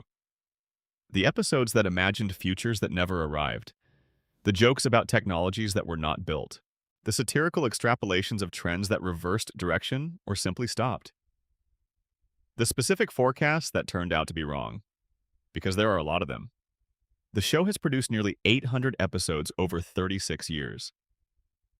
Each of those episodes contains dozens of jokes, references, observations, and satirical extrapolations. The total output of satirical content about future events in those 800 episodes is enormous, far larger than any list of accurate predictions could suggest. Most of it did not come true. The jetpacks did not arrive. The moon colonies are not populated. The flying cars are not commuting. The food pills that replace meals are not in grocery stores. The teleportation devices are not operating. The super-intelligent robots are not doing household chores in the way multiple Simpsons episodes implied they would. The alien contact has not occurred despite the show's multiple depictions of it as an ordinary part of Springfield life. Those failed predictions do not get cited. They do not get screenshot and shared. They do not appear on lists of Simpsons prophecies. And the reason they do not is straightforward enough to name: confirmation bias. Confirmation bias is the cognitive tendency to notice and remember information that confirms an existing belief while discounting information that contradicts it. It operates on cultural products the same way it operates on individual cognition. We remember the Simpsons predictions that came true because coming true is interesting and shareable and emotionally resonant. We forget the ones that did not come true because failed predictions are not interesting and are not shareable and generate no emotional response. The result is a highlight reel, a curated selection of accurate predictions from an enormous catalog of mostly inaccurate or simply irrelevant ones. The highlight reel looks impressive because it was designed by the filtering process of collective attention to look impressive, but it does not represent the full picture. This is not a knock on The Simpsons. A highlight reel of their accurate predictions is still impressive, even when you account for the base rate. A show that produces, over 36 years, 30 to 50 examples of genuinely specific and accurate predictions of future events is doing something remarkable regardless of how many specific predictions it also got wrong. But the context matters. The accuracy rate, taken across the full breadth of the show's output, is much lower than the highlight reel suggests. And understanding that lower accuracy rate changes how you think about the predictions that were correct. The monorail prediction. That isn't the Marge versus the Monorail episode from 1993 has been cited as a prediction of the various expensive and underperforming light rail and monorail projects that cities have pursued in subsequent decades. The specific comedy of the episode, a flashy infrastructure project sold to an enthusiastic public by a con artist, with results that are simultaneously catastrophic and embarrassingly inconsequential, maps onto real municipal transportation projects in ways that people find resonant. But the show was not predicting the future of urban transportation. It was satirizing a dynamic civic boosterism captured by grifters that had been a feature of American municipal politics for at least a century before the episode aired. The prediction here is not temporal, it is observational. The show was not forecasting that monorails would fail. It was noting that the specific social and political dynamics that make expensive municipal projects vulnerable to manipulation were real and recurring. Those dynamics did not need to be predicted. They were already documented history. When real-world monorail or light rail projects underperformed, people reached for the Simpsons episode as a reference because it captured the emotional logic of what happened so precisely. But that is a case of art resonating with reality, not art predicting it. The rose-colored predictions. There is also a category of Simpsons predictions that deserve mention because they got the direction right, but the outcome wrong in important ways. The show's depictions of near-future technology have generally been optimistic about functionality and pessimistic about social consequences. The technologies worked as advertised. The problem was what people did with them. In real life, the technologies often did not work as advertised. Autopilot systems produced crashes before they produced reliable hands-free driving. Voice assistants were more frustrating than useful for years before they became genuinely competent. Electric vehicles took far longer to achieve mainstream adoption than most optimistic timelines had suggested. The show imagined a future in which technology performed, but people misused it. The actual future often delivered technology that performed inconsistently while people still found ways to misuse it. The Simpsons was pessimistic about human nature and optimistic about technology. Reality has been more balanced in its disappointments, failing on both dimensions more or less simultaneously. The failed economic predictions. The show imagined, in various episodes across its history, economic dystopias that proved either prematurely pessimistic or wrong in their specific details. Multiple episodes from the 1990s depicted futures of dramatic economic collapse that did not materialize in the forms the show suggested. The American economy, while inequitable and increasingly precarious for working-class families, did not experience the dramatic institutional collapse that some of the more pessimistic episodes imagined. The show was right about the direction, wrong about the speed and severity. The working-class precariousness that Homer embodies became more severe and more widespread over the decades. But the outright collapse, the breakdown of the basic economic infrastructure, the kind of disaster that the show sometimes seemed to be approaching in its grimmer moments, did not arrive in the forms the episodes depicted. The Alien Contact episodes. The show has, across multiple Halloween episodes and several regular ones, depicted alien contact as an event that either happened or could happen within the show's near future. None of these episodes should be understood as predictions, in the same sense as the technology or political predictions. They are clearly fantasy content, but they exist in the same catalog as the accurate predictions, and they illustrate the basic point about base rates. When you produce 800 episodes of satirical content about every aspect of American life, including content that ranges from sober social observation to pure comedy fantasy, and when a selective process of cultural memory retains only the accurate observations and discards the fantasy, what you end up with is a highlight reel that looks prophetic but represents a very small fraction of the total content that was produced. Why the failed predictions actually reinforce the achievement. Here is the counterintuitive part. Knowing that most Simpsons predictions did not come true makes the ones that did come true more impressive, not less. A broken clock is right twice a day.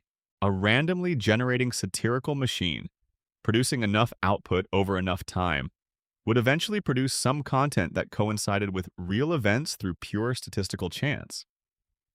The baseline for coincidence, given the show's extraordinary output, is not zero. What distinguishes The Simpsons predictions from pure coincidence is not the number of accurate ones. It is the specificity of the accurate ones. The Trump prediction named a specific person. The Holmstrom prediction named a specific prize winner. The Cypress Hill prediction named specific collaborators. The Disney-Fox prediction named specific companies. Random statistical coincidence produces coincidences that are vague. The Simpsons predictions that are genuinely impressive are the specific ones, the cases where the show got not just the direction, but the exact details correct, in ways that are hard to explain by any combination of trend analysis and statistical chance. Those specific predictions are the hard cases. They are the ones that resist easy explanation. And knowing that they represent a small fraction of a much larger catalog of predictions that did not come true actually makes them more interesting, not less, because it means they cannot be explained by the volume of the output alone. Something else explains the specifically accurate ones, and that something else is worth continued attention. Section 12.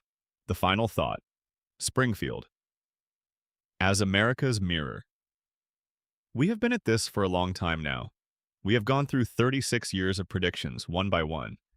We have looked at the technologies that materialized, the political forecasts that proved accurate, the corporate acquisitions that happened exactly as imagined, the scientific research that confirmed what comedy writers had sketched on a fictional chalkboard. We have examined the mechanisms, the extraordinary writing room, the Harvard mathematicians, the physicists who put real equations in background gags, the political economists who understood corporate power from the inside, the long timeline that allowed trend observations to be made decades before those trends reached their destinations. We have considered the shapes reality theory, the way a cultural product that is consumed by hundreds of millions of people over 36 years does not merely reflect the world, but participates in building it.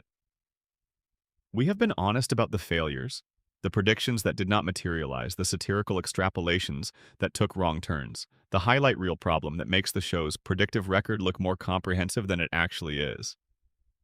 And now, at the end of it, we are left with a question that does not have a clean answer. What does it mean that a cartoon predicted so much, so specifically, so accurately, over such a long time? The practical explanation, the one that is most clearly true, is that smart, well-informed, analytically sophisticated people who pay close and sustained attention to reality will develop a reliable capacity to see where that reality is heading. The Simpsons writers were those people. Their predictions were the output of that attention. That explanation is correct. It is also, in some ways, the most interesting explanation, because it suggests that the kind of knowledge the show was demonstrating, the knowledge that comes from genuine, sustained, curiosity-driven engagement with the world, is more widely applicable than we sometimes think. The show did not need supernatural assistance to see the future. It needed smart people who read widely and thought carefully and followed observations to their logical conclusions. That is available to anyone, in principle. But the practical explanation does not fully account for the uncanny cases. The Holmstrom prediction, the Higgs boson equation, the Cypress Hill performance, the Trump escalator. These are the cases where the specificity exceeds what the trend analysis framework comfortably accommodates, where you are left with a remainder that resists clean explanation, a residue of strangeness that stays with you after the reasonable explanations have been applied. And that residue is perhaps the most honest thing you can say about the Simpsons prediction phenomenon. It is mostly explicable, and it is also, in a small but genuine way, inexplicable. The show as archive. Here is a way of thinking about it that might be more useful than the prediction framework. The Simpsons is the most detailed satirical archive of American life that has ever been assembled. Over 36 years and nearly 800 episodes, it has documented, through comedy and exaggeration, almost every significant feature of American culture, politics, economics, technology, and social life. An archive that comprehensive, that detailed, that consistently maintained over that long a period is an extraordinary thing. It is a record not just of what happened, but of how things felt as they were happening, of what seemed possible and what seemed absurd, and what seemed inevitable from the vantage point of each moment in the show's long run.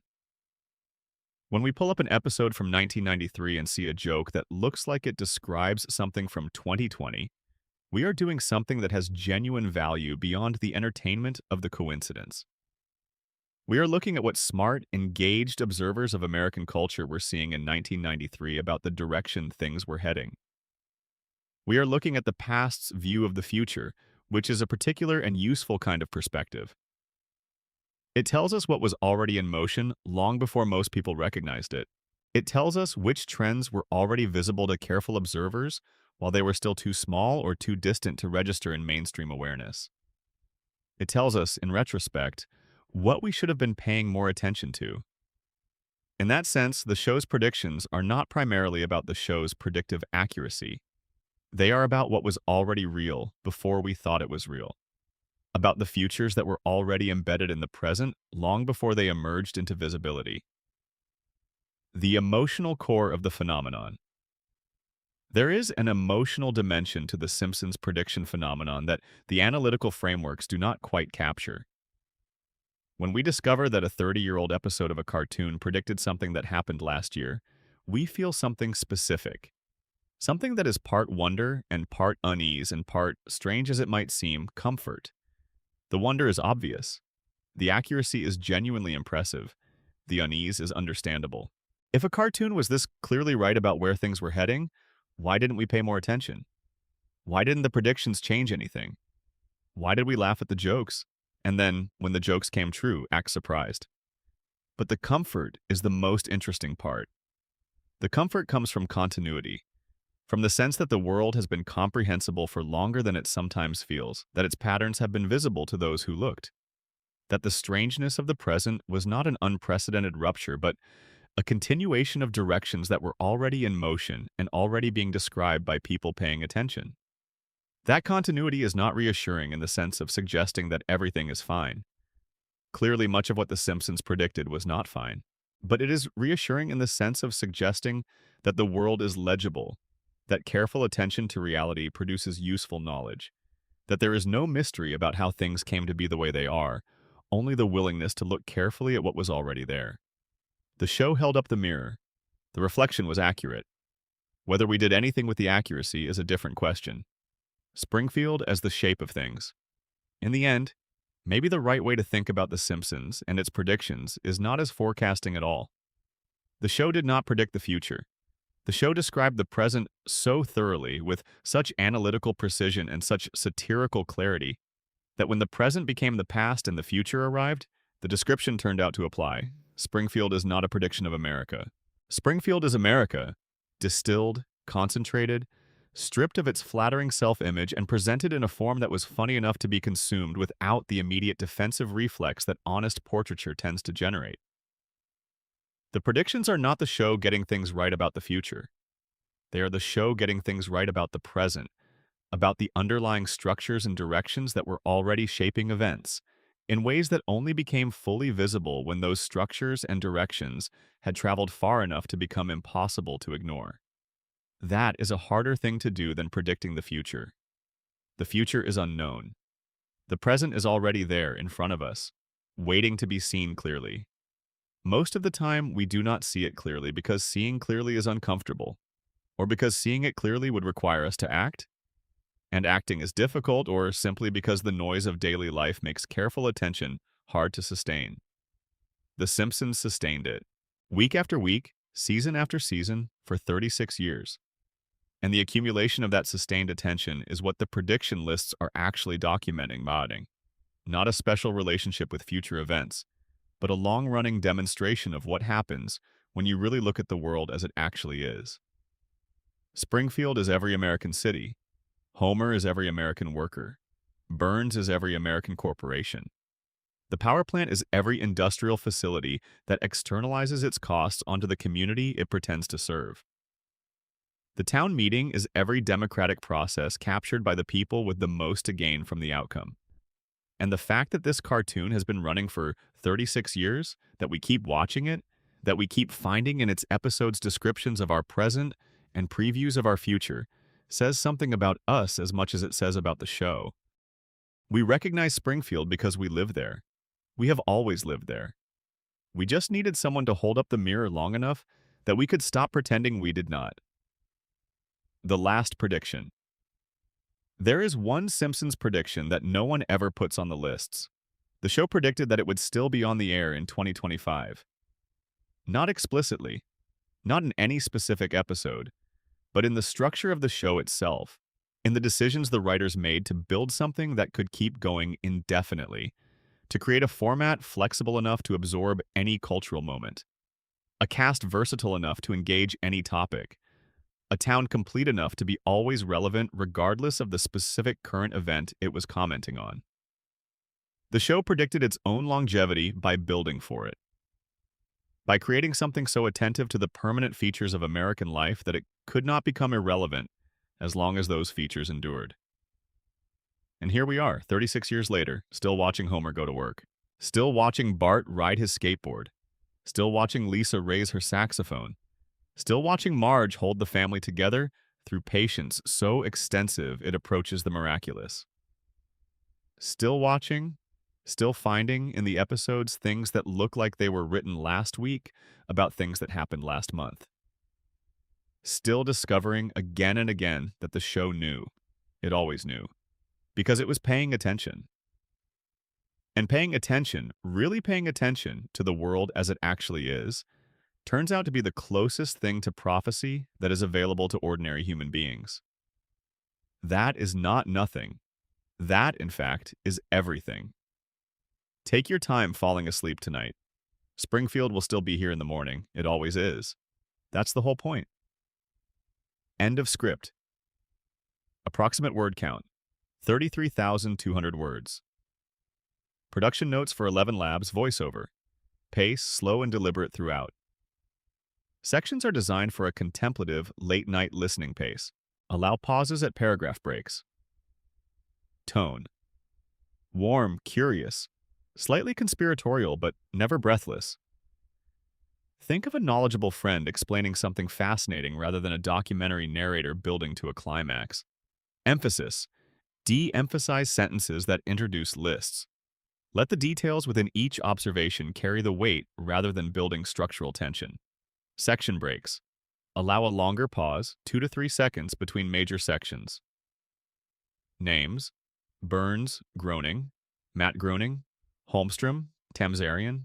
These may require phonetic guidance depending on the voice model. Tone shifts. Section 12, Final Thought, should be slower and quieter than the preceding sections. It is designed as the transition from engaged listening to restful sleep. Bonus Section A. The episodes nobody talks about. Hidden predictions in plain sight. Most conversations about the Simpsons prediction phenomenon return to the same examples. Trump, Disney, the pandemic, the Higgs boson, the Cypress Hill concert. These are the headline items, the ones that have been screenshot and shared so many times they have achieved a kind of cultural permanence that the episodes themselves, separate from their predictive significance, might not have achieved on their own. But the catalog of Simpsons predictions is far larger than its most famous entries. There are dozens of examples that have never made it to a viral tweet, that appear only on the more dedicated fan forums and the more thorough prediction lists that are, in some cases, more precise and more striking than the famous ones. These lesser-known predictions deserve their own treatment. Not because they are more important than the headline cases, but because they reveal more clearly the depth and consistency of the show's analytical engagement with the world. The famous predictions could theoretically be attributed to lucky guesses or statistical coincidence if you were determined to minimize them. The full catalog of predictions, including the obscure ones, is much harder to dismiss. The self-driving car, 1995. In the 1995 episode Maximum Homer Drive, Homer briefly encounters a vehicle that navigates itself without a human driver. The joke is about the specific absurdity of a highway full of trucks that do not need drivers, and about the comic possibilities of a Homer who encounters a technology that should eliminate his relevance. Commercial autonomous vehicles began testing on public roads in the early 2000s. By 2023 and 2024, Waymo had deployed driverless taxis in multiple American cities. Tesla's driver assistance features, while not fully autonomous, had brought self-driving technology into millions of consumer vehicles. The show had depicted the concept 25 years before it became commercially viable. What is interesting about this prediction, specifically, is the labor dimension. The episode's comedy was not just about the technology. It was about what the technology would do to the people whose work it replaced. Homer, as a character who has held almost every job imaginable, who has at various points been a truck driver and a shipping worker, is the show's vehicle for exploring the human cost of automation. The prediction was not just that self-driving vehicles would exist. It was that they would arrive in a context where their labor implications were the important story. That turned out to be accurate. The automation of long-haul trucking has become one of the central labor policy debates of the 2020s precisely because of its implications for the millions of people employed in driving and logistics. The show saw the technology and the social context simultaneously. The Cashless Society? 2000 several episodes from around 2000 depict Springfield characters using payment systems that do not involve physical currency. They tap devices. They present cards. In some cases, payment is processed through systems that have no physical component visible to the viewer at all. The cashless transaction is not a new concept and was not new in 2000. Credit and debit cards had existed for decades, but the specific transformation that the show was depicting, the disappearance of cash as the default medium for everyday transactions, the normalization of contactless and digital payment as the ordinary experience of commerce, is a transformation that accelerated dramatically in the 2000s and was further accelerated by the COVID-19 pandemic in 2020. The specific humor of the episodes in question was about the strangeness of a world without cash, the way physical currency carries a specific texture of reality that digital transactions erase. That humor has aged well, not because the world has fully arrived at the cashless state the show depicted, but because the direction has been clearly established and the cultural strangeness the show was identifying has become a real feature of a partly cashless world. The Personalized Advertising Engine, 2004. In a 2004 episode, characters encounter a system that shows them advertisements specifically tailored to their individual preferences, their purchase history, their browsing behavior, their demographic characteristics. The system knows things about them that they have not explicitly provided. It makes inferences about their desires and preferences from behavioral data. This is a precise description of the behavioral advertising ecosystem that has become the economic engine of the modern internet. Google and Facebook, the two companies that most clearly built their businesses on this model, were both young and relatively small in 2004. The specific mechanism, the use of behavioral data to target advertising with precision that felt to the recipient like being watched, was not yet the dominant feature of the online experience. By 2010, and certainly by 2015, it was. And the specific comedy of the Simpsons episode, the uncanny intimacy of advertising that knows more about you than you have deliberately shared, had become a recognized feature of everyday digital life that generated both acceptance and significant unease. The show did not predict the specific algorithmic mechanisms of behavioral advertising, but it predicted the consumer experience of behavioral advertising with considerable accuracy. The sense of being seen by a system that has assembled a detailed model of your preferences from observations you were not aware you were making. The micro-celebrity and the 15-minute clock. Multiple episodes. Andy Warhol made his prediction about 15 minutes of fame in 1968. The Simpsons, from its earliest seasons, was interested in what that prediction actually looked like in practice, in the specific social dynamics of brief, intense fame, and the aftermath that followed it. Several early episodes depict characters experiencing the specific trajectory of viral celebrity. Sudden enormous attention, the disorienting experience of being known, the equally sudden disappearance of that attention, and the particular emptiness of the aftermath. The comedy of these episodes was about the disproportionality between the cause of the fame and its magnitude, and about the failure of brief celebrity to produce any of the things people assume fame provides. The social media celebrity economy, the influencer ecosystem, the viral moment as a career-making or career-defining event, has made every element of those early Simpsons jokes into contemporary reality. The specific texture of brief online fame, its arbitrariness, its intensity, its rapid dissolution, is something the show had been depicting as comedy before the technological infrastructure that would make it a mass phenomenon existed. The Subscription Box, 2001. In the 2001 episode Trilogy of Error, there is a brief joke about a service that sends curated packages of goods to customers on a regular schedule based on an algorithmic assessment of their preferences. The joke is about the specific absurdity of outsourcing the act of choosing what you want. The subscription box industry, which grew rapidly in the 2000s and included services like Birchbox, Ipsy, Dollar Shave Club, and hundreds of others, is precisely this model. Pay a monthly fee. Receive a curated box of goods you did not specifically request. The business model depends on the same dynamic the show was joking about in 2001. The customer's willingness to pay not just for the goods, but for the act of curation, for the service of having someone else decide what to include. The plant-based meat alternative. 2012, a 2012 episode depicts a meat substitute made from plants that is designed to taste exactly like real meat and is marketed as a superior alternative to animal agriculture. The comedy of the episode was about the uncanny valley of food technology, the way a product that successfully mimics another product creates a specific kind of unease rather than simple acceptance. The Impossible Burger launched in 2016. Beyond Meat began wide distribution in 2019. The plant-based meat alternative movement, which sought to create products that replicated the taste and texture of animal meat using plant proteins, had its mainstream commercial moment approximately 4 to 7 years after the Simpsons episode that had joked about exactly that concept. The show's prediction here was not just about the product, it was about the reception. The comedy of the episode was about the consumer's ambivalence toward food that was simultaneously familiar and strange, that satisfied an animal appetite through fundamentally different means. That ambivalence turned out to be a real feature of the plant-based meat market, where products that successfully mimicked meat were also experienced by many consumers as slightly uncanny in ways that affected adoption. The Autonomous Delivery Drone, 2014.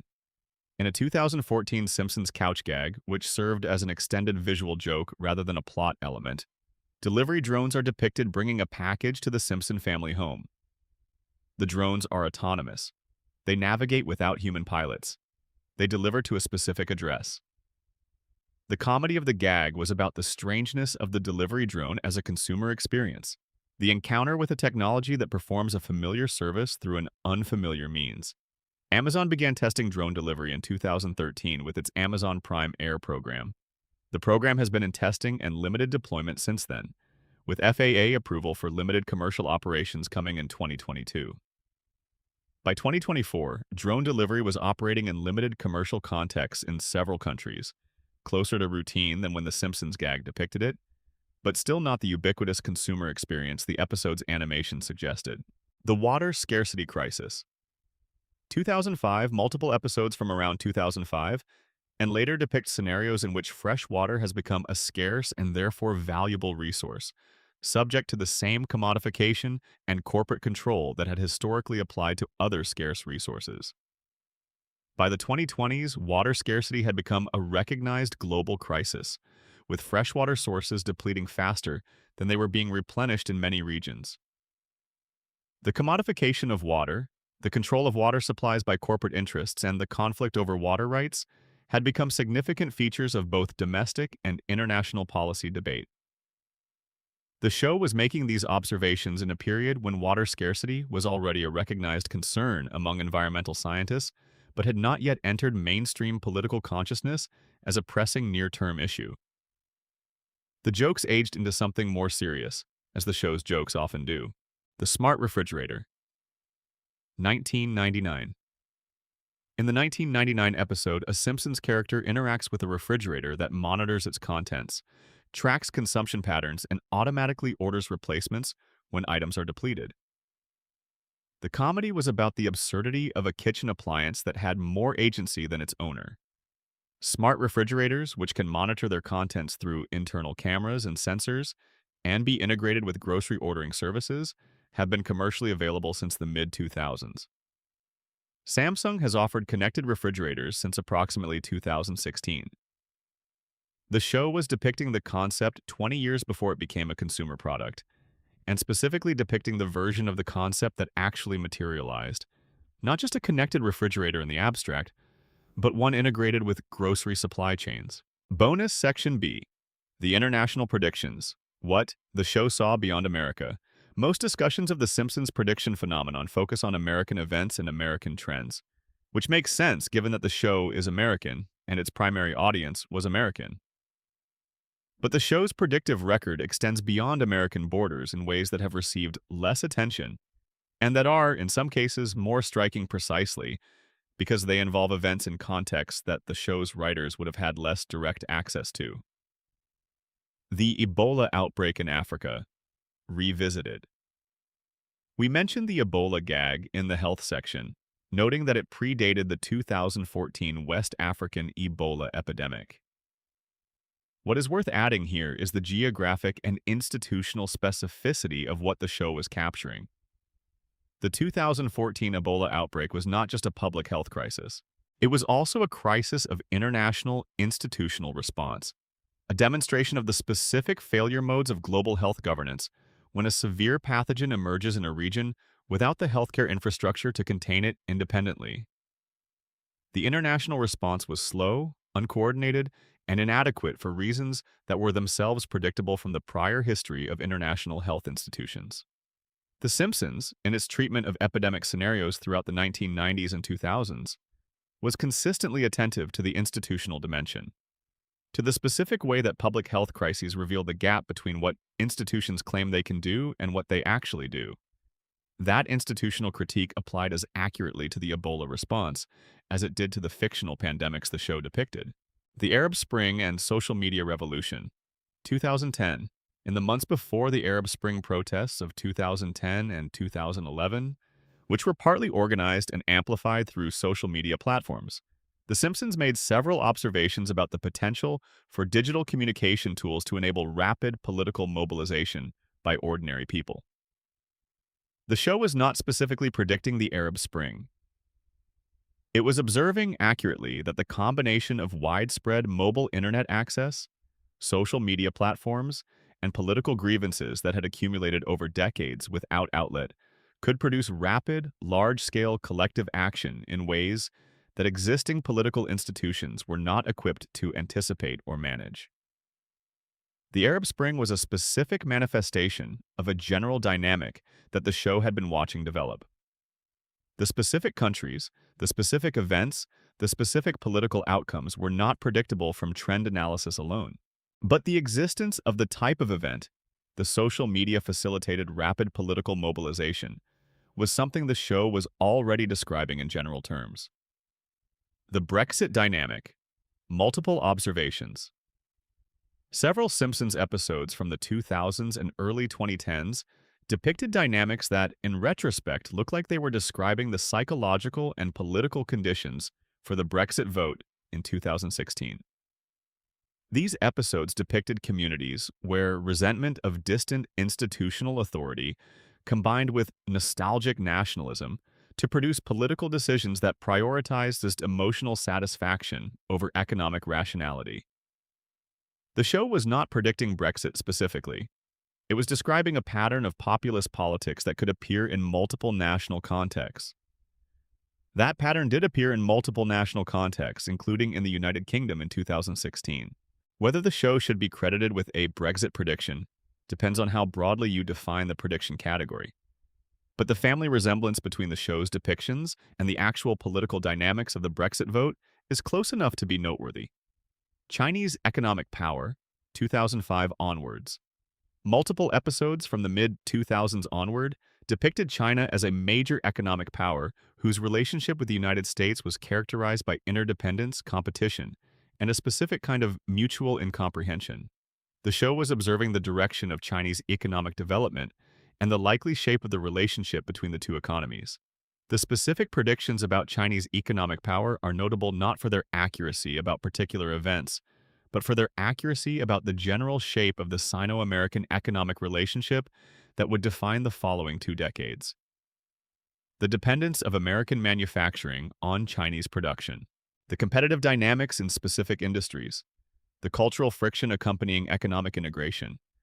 These were all features of the 2000s that the show had been depicting in general terms since the mid-2000s.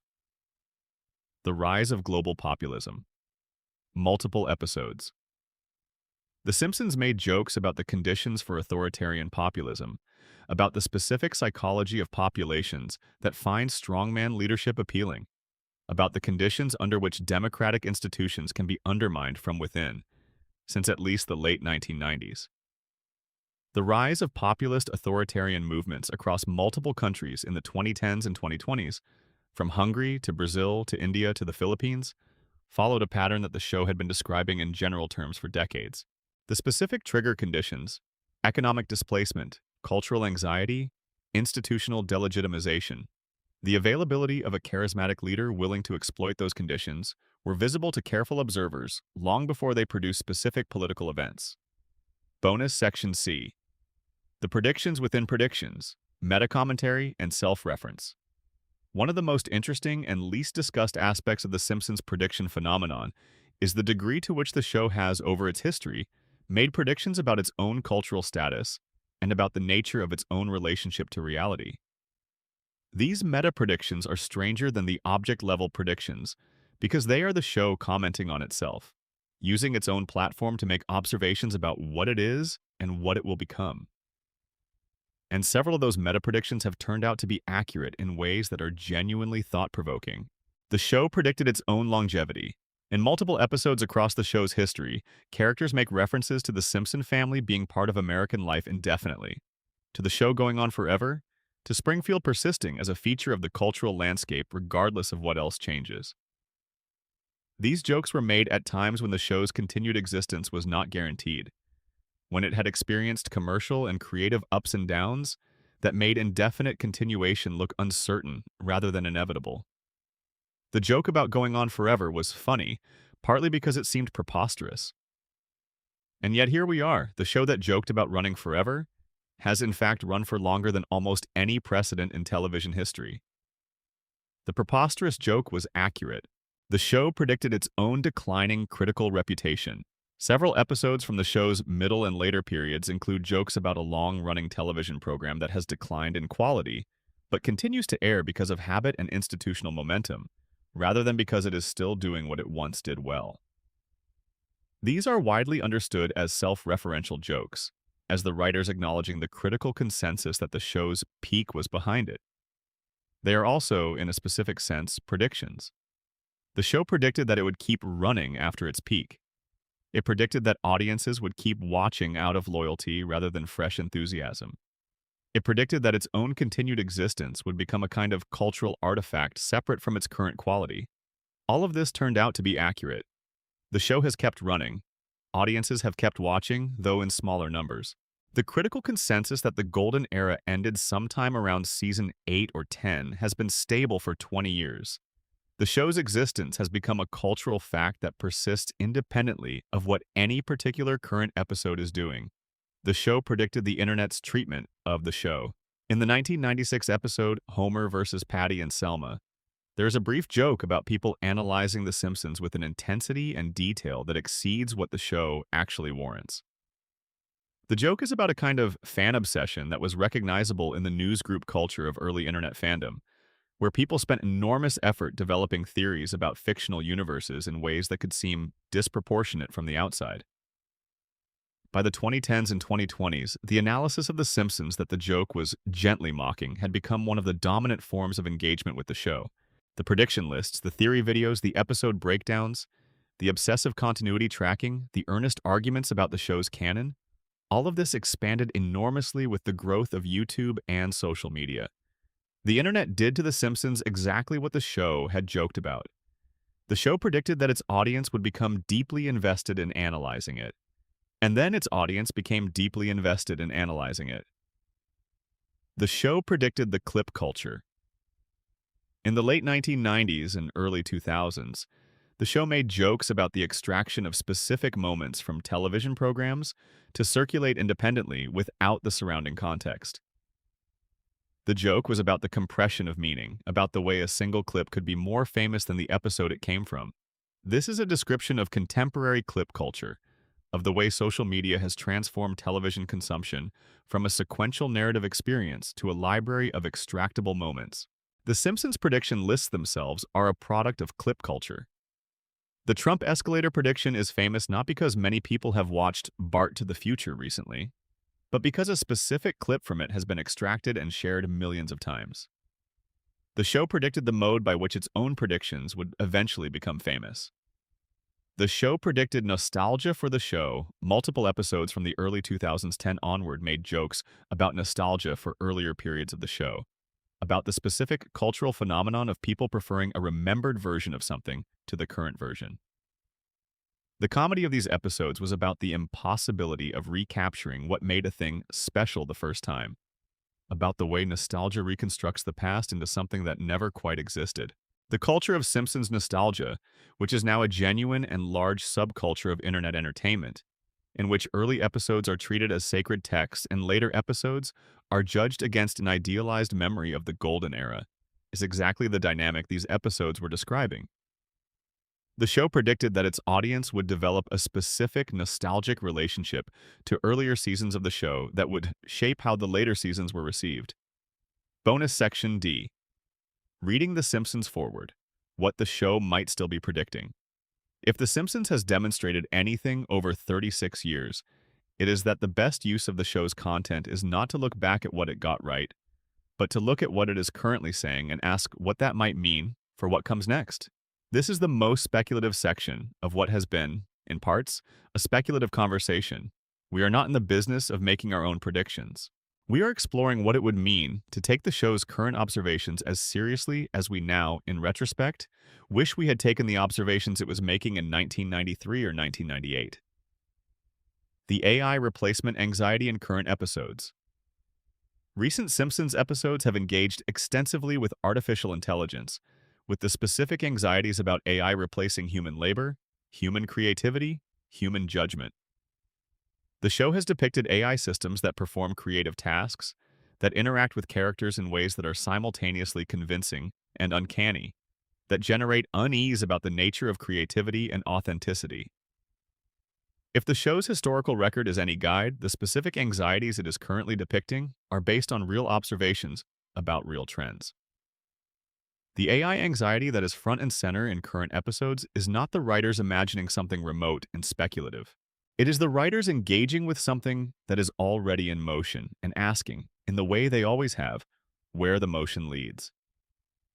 The predictions implicit in those current episodes about the pace of AI capability development, about the specific industries and job categories most affected, about the social and psychological dynamics of a world where human creativity is in direct competition with machine creativity, are worth taking seriously. The climate migration dynamic. Several recent seasons have included episodes that depict characters dealing with extreme weather events, with the displacement of people from their homes by environmental conditions, with the social and political dynamics of communities absorbing climate migrants. These are jokes, and they are jokes that are grounded in current observation, and they suggest that the writers are watching the same climate migration trends that researchers and policy analysts are watching. If the show's historical record holds, those observations will produce accurate predictions. The specific form those predictions will take, the exact events and outcomes that will eventually confirm them, is not yet visible. But the show has consistently been right about the direction of environmental trends, and there is no obvious reason to expect that to change.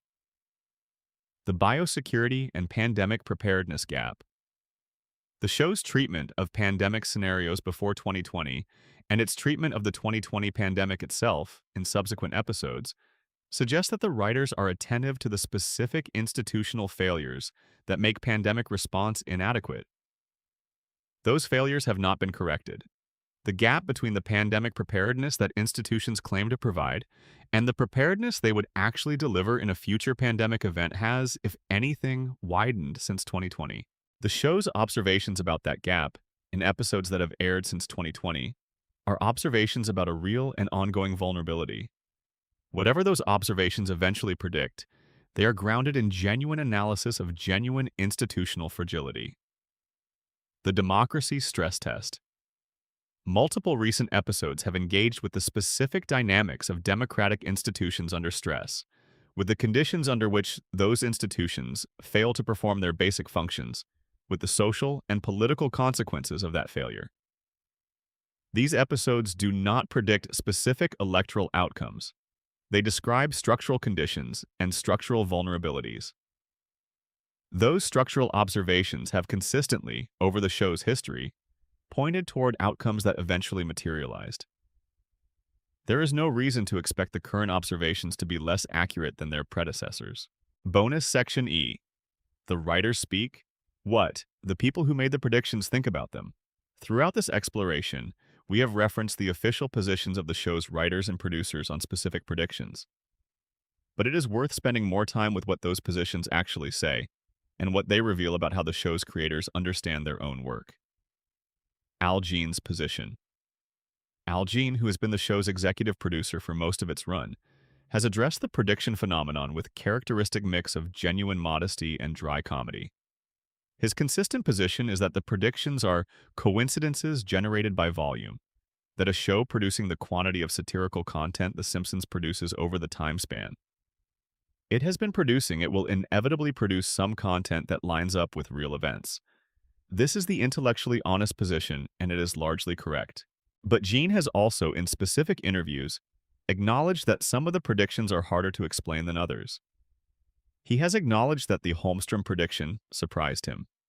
He has acknowledged that the Trump prediction, which he has been asked about hundreds of times, carries a weight that the standard coincidence explanation does not quite discharge. His position in those moments is interesting. He does not claim supernatural knowledge. He does not claim that the writers had special access to future events, but he also does not fully retreat to the coincidence framework when asked about the most specific and accurate examples. There is a genuine thoughtfulness in his acknowledgments that suggests he does not entirely know what to make of the phenomenon himself. Dan Greaney on Trump. Dan Greaney, who wrote the Bart to the Future episode that contains the Trump presidency joke, has given several extended interviews about that prediction.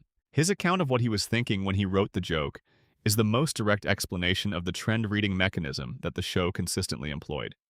He describes watching Trump's media presence through the 1980s and 1990s, his repeated flirtations with presidential candidacy, his specific way of generating and maintaining public attention.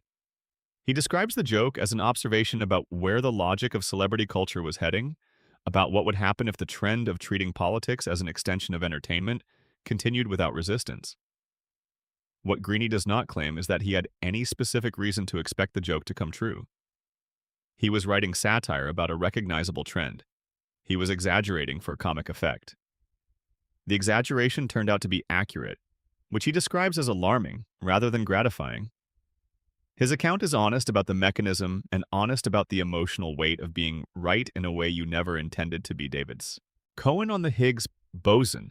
Cohen has been more expansive than most of his colleagues about the science content in the show, precisely because that content was something he was doing deliberately rather than accidentally. He has explained in multiple interviews that he was doing real physics in the background gags, that the equations were not cosmetic, that he understood what the equations described, and chose them for what they described rather than for how they looked. His explanation of the Higgs boson equation is that he was working with the real physics of particle mass prediction, that the equation he chose was a legitimate one used in actual particle physics research, and that the value it produced being close to the experimentally confirmed Higgs boson mass was a consequence of using real physics rather than of any predictive insight on his part. This is a satisfying explanation, and it is probably the correct one. Real physics points toward real results. When you use real equations, you get real numbers.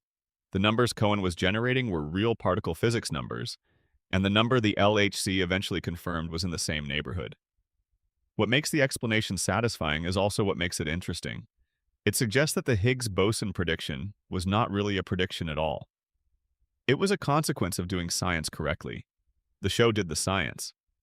The science was right. The reality confirmed the science. That is not prophecy. That is physics. Ken Keeler on Mathematics Keeler, who has a PhD in applied mathematics and who created an original theorem for a Futurama episode, has been candid about the show's mathematical ambitions.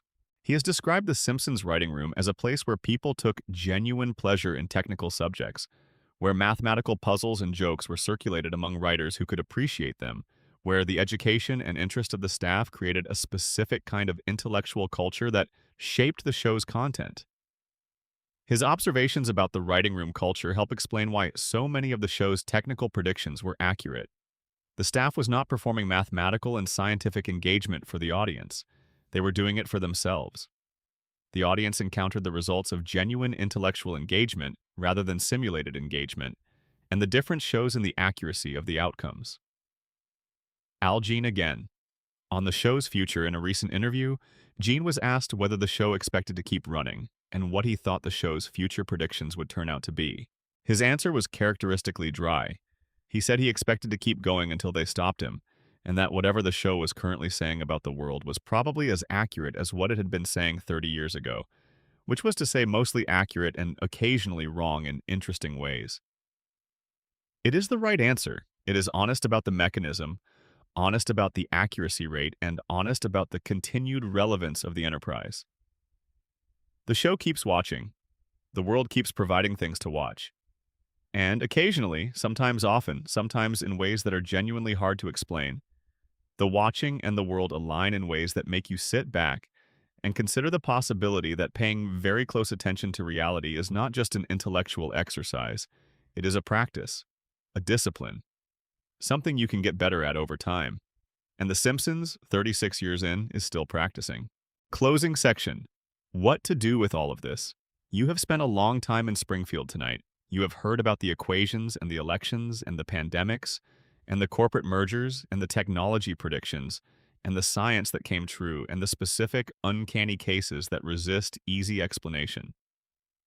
You have heard the honest accounting of the predictions that did not come true, the base rate problem, the confirmation bias engine, the fact that 800 episodes of satire will produce hits and misses in a ratio that looks more selective than it is when only the hits are remembered.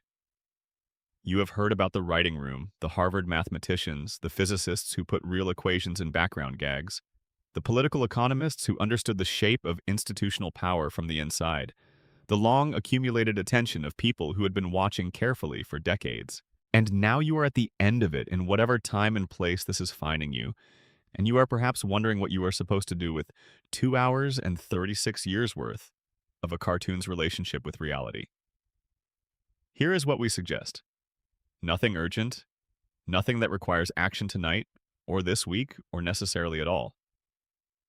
What the Simpsons prediction phenomenon invites, at its best, is a particular quality of attention to the present, a curiosity about the structures and directions that are already in motion around you, a willingness to follow an observation to its logical conclusion rather than stopping when the conclusion becomes uncomfortable.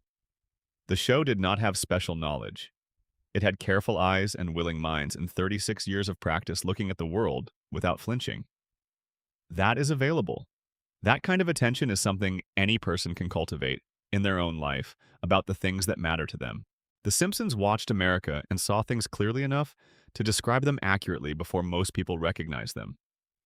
What you watch with that same quality of attention in your own particular corner of the world might turn out to be just as legible. The patterns are there, they are always there, waiting to be seen by whoever is paying enough attention to see them. The show has been running for 36 years. It will probably keep running.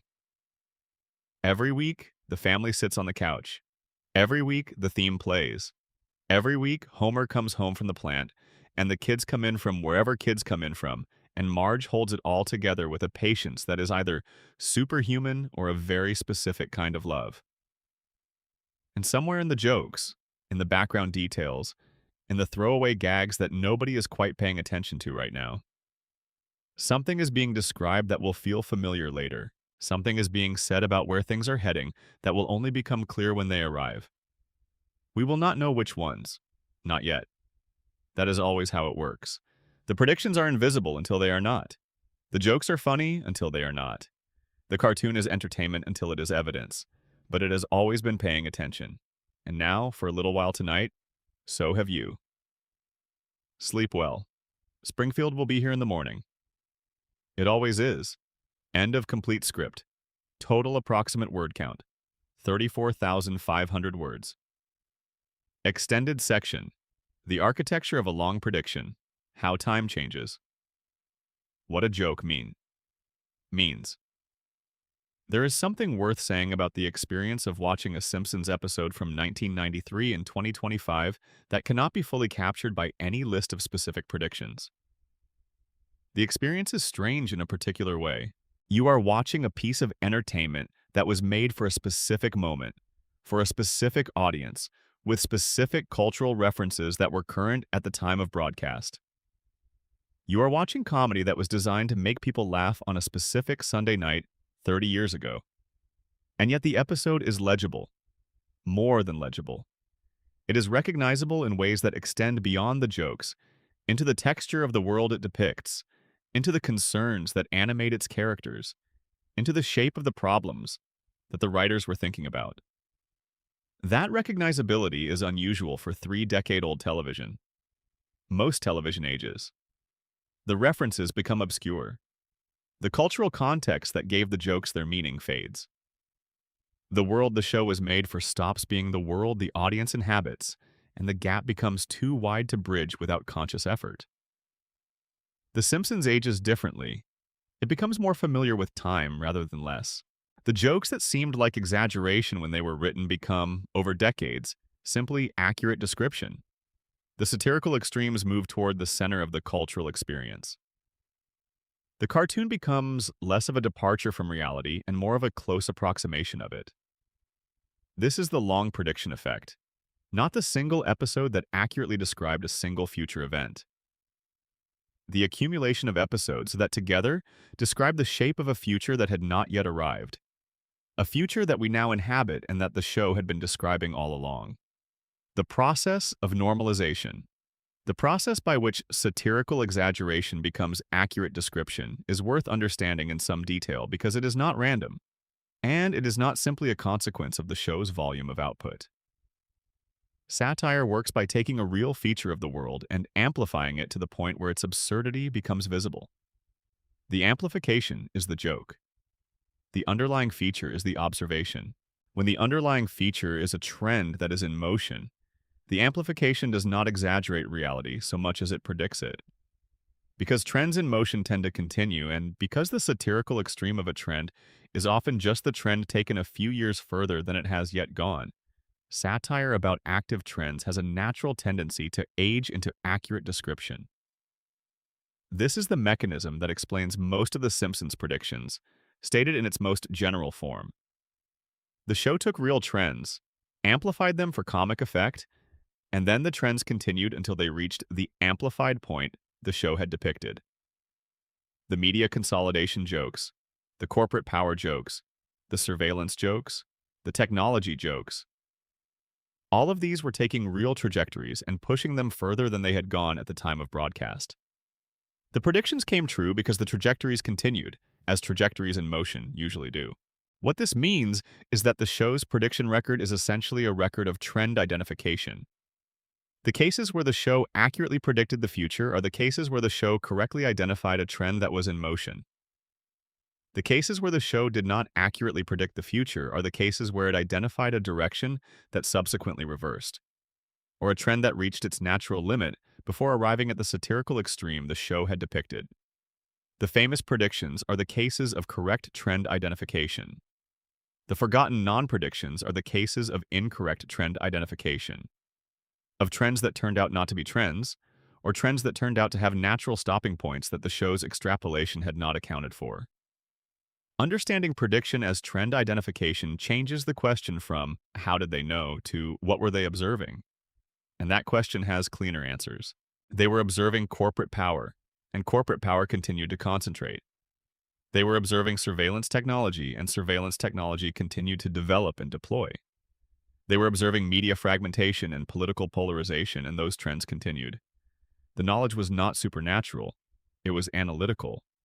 It was the knowledge that comes from watching carefully and following observations to their conclusions. The emotional weight of retrospective accuracy.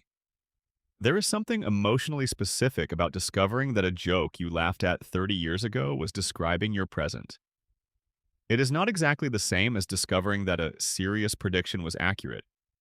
A serious prediction that comes true generates a specific kind of vindication for the person who made it and a specific kind of humility in the people who dismissed it. The Simpsons predictions generate something different, something that combines the emotional logic of the serious prediction with the emotional logic of comedy, with the specific texture that comes from finding out that someone was laughing at you, gently, knowingly, decades before you arrived at the experience they were laughing about. There is a particular quality of being seen in it, of having someone else describe your experience from outside it with enough precision that their description is recognizable even though they made it before you had the experience. The show saw something about the direction of the world that the world had not yet traveled to. And then the world traveled there, and the show's description of the destination was accurate. Being seen accurately is always a little unnerving, regardless of who is doing the seeing. Being seen accurately by a cartoon that was made before you were born is a specific kind of uncanny experience that the prediction phenomenon generates over and over. The Springfield we did not choose. There is a reading of the show's relationship to America that has been implicit throughout this entire conversation, but that deserves to be made explicit in the closing stretch. The Simpsons depicts a world where the same things keep happening because nothing ever changes the structural conditions that produce them. Homer gets in trouble. The family resolves it. Homer goes back to the plant. Burns maintains his position. The town forgets what happened last week. The cycle repeats. This is, in the show's most honest moments, a description of a society that has accepted its own dysfunction, that has naturalized the conditions of its own suffering, that has become so accustomed to the pattern of catastrophe and reset that it experiences the pattern as normal rather than as a problem to be solved. When we look at the Simpsons prediction lists and feel the specific combination of wonder and unease that they generate, part of what we are feeling is the recognition of that pattern in our own lives.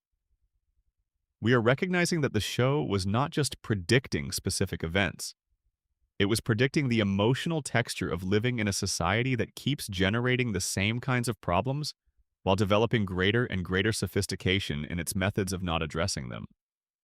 The Trump joke was funny when it first aired because the world it described seemed too absurd to be real. When the world caught up to the joke, it was less funny, not because the joke was bad, but because the joke's premise had stopped being an exaggeration and had started being the news. The pandemic episode was funny when it aired, because flu outbreaks and panic buying and the collapse of institutional response seemed like the kind of thing that happened to other people in other places at other times. When 2020 arrived, the episode became something different. Not unfunny exactly, but freighted with a weight that entertainment is not supposed to carry.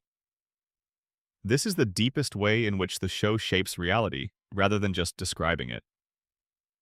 By making the dysfunction legible as comedy, by giving us a shared language for describing and recognizing institutional failure, it has made that failure easier to process without necessarily making it easier to address. We can laugh about the plant's 342 safety violations. We can laugh about Homer's incompetence. We can laugh about Burns's corruption and the town's collective amnesia. And in laughing, we can feel that we have understood something without having changed anything. That is the show's most honest prediction, and it is the one that is least often included on the list. It predicted that we would keep watching, keep laughing, keep recognizing, keep not quite acting on the recognition, and that prediction has come true every Sunday for 36 years. Final extended section. One more hour. With Springfield, it is late wherever you are, or early, or somewhere in the middle of the night when time becomes flexible and the distinction between late and early stops mattering. This is that kind of video, the kind that finds you in the quiet hours when the day is done and the obligations are suspended And there is nothing required of you except to listen. We have been through a great deal together. The technology predictions, the political predictions, the corporate and economic forecasts, the science that turned out to be real, the health crises that arrived in the form the show had described, the cultural observations that aged into current events, the obscure predictions that no one remembers, but that are, in their specificity, as striking as the famous ones. We have talked about the writers and what made them see clearly. We have talked about the mechanism of trend identification and what distinguishes it from prophecy. We have talked about what happens when a cultural product is consumed so widely for so long that it starts to shape the reality it was originally describing. And we have been honest about the limitations, the confirmation bias problem, the base rate reality that most of the show's satirical content did not come true. The specific cases that resist the clean analytical explanation and remain, honestly, a little mysterious. All of that has been worth saying. All of it has been worth sitting with. But there is something else worth saying at the end, something simpler and maybe more important than any of the analysis. The Simpsons is a show about a family that loves each other. In between all the predictions and the satire and the institutional critique and the political commentary, at the center of all of it is a family that is genuinely, imperfectly, enduringly devoted to its own continuation. Homer and Marge stay together through everything. Bart and Lisa bicker and argue and compete, and underneath all of it, care about each other with a sibling loyalty that neither of them would admit out loud. Maggie watches everything with enormous eyes that suggest she is taking it all in, storing it, processing it, waiting. The family survives. That is the show's deepest commitment and its most consistent message. Through disasters and catastrophes and nuclear near misses and government domes and corporate villainy and collective amnesia and the specific daily grind of being a working-class family in a country that does not make it easy, the family survives. That is also a prediction in its way, the most optimistic one on the list. Whatever else the show has seen coming, whatever darkness it has accurately described and depicted and anticipated, it has also predicted this. That love, or something close enough to love to be indistinguishable from it, persists. That the specific human need to be known by someone, to be held by someone, to be in a house where someone knows your name and is happy to see you come through the door, is more durable than the forces arranged against it. That prediction has not come true for everyone. The world the show depicts, the economic world, the political world, the institutional world, has made it harder for families like The Simpsons to exist in the forms the show depicts. The single-income household with a nuclear family in a suburban house is more fiction than fact for most American families now in ways it was not when the show started. But the aspiration, the specific warmth at the center of the show's world, the reason the family feels worth returning to every Sunday night, that has not been predicted away. It is still there, as genuine in the 36th season as it was in the first. That is Springfield. All of it. The radiation and the coma and the corporate corruption and the political failure and the collective amnesia. And also the family on the couch.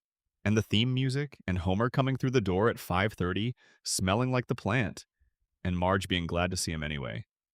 All of it, together, at the same time. That is the show. That is the prediction. That is the 36-year conversation between a cartoon and a country that cannot quite stop watching it, cannot quite stop finding in it things it needs to know, cannot quite bring itself to let go of the family that was never going to age, in the town that was never going to change. On the couch where nothing ever happened and everything always happened. Go to sleep. Springfield will be here in the morning. The family will be on the couch. The plant will be running. Burns will be alive. Homer will not quite understand what is happening. And somewhere in the background, in a corner of the frame, in a throwaway detail that nobody is quite paying attention to right now, something is being described that will feel familiar later. It always is. That is the whole point. Good night. Complete script. Final word count. Approximately 34,000 plus words. 11 Labs production notes. Final section from "It is late wherever you are" should be read at the slowest pace of the entire script, with long pauses between paragraphs. This is the wind down. Let each sentence settle fully before the next one begins. Supplemental, the texture of watching. What it feels like to be a long-term Simpsons viewer.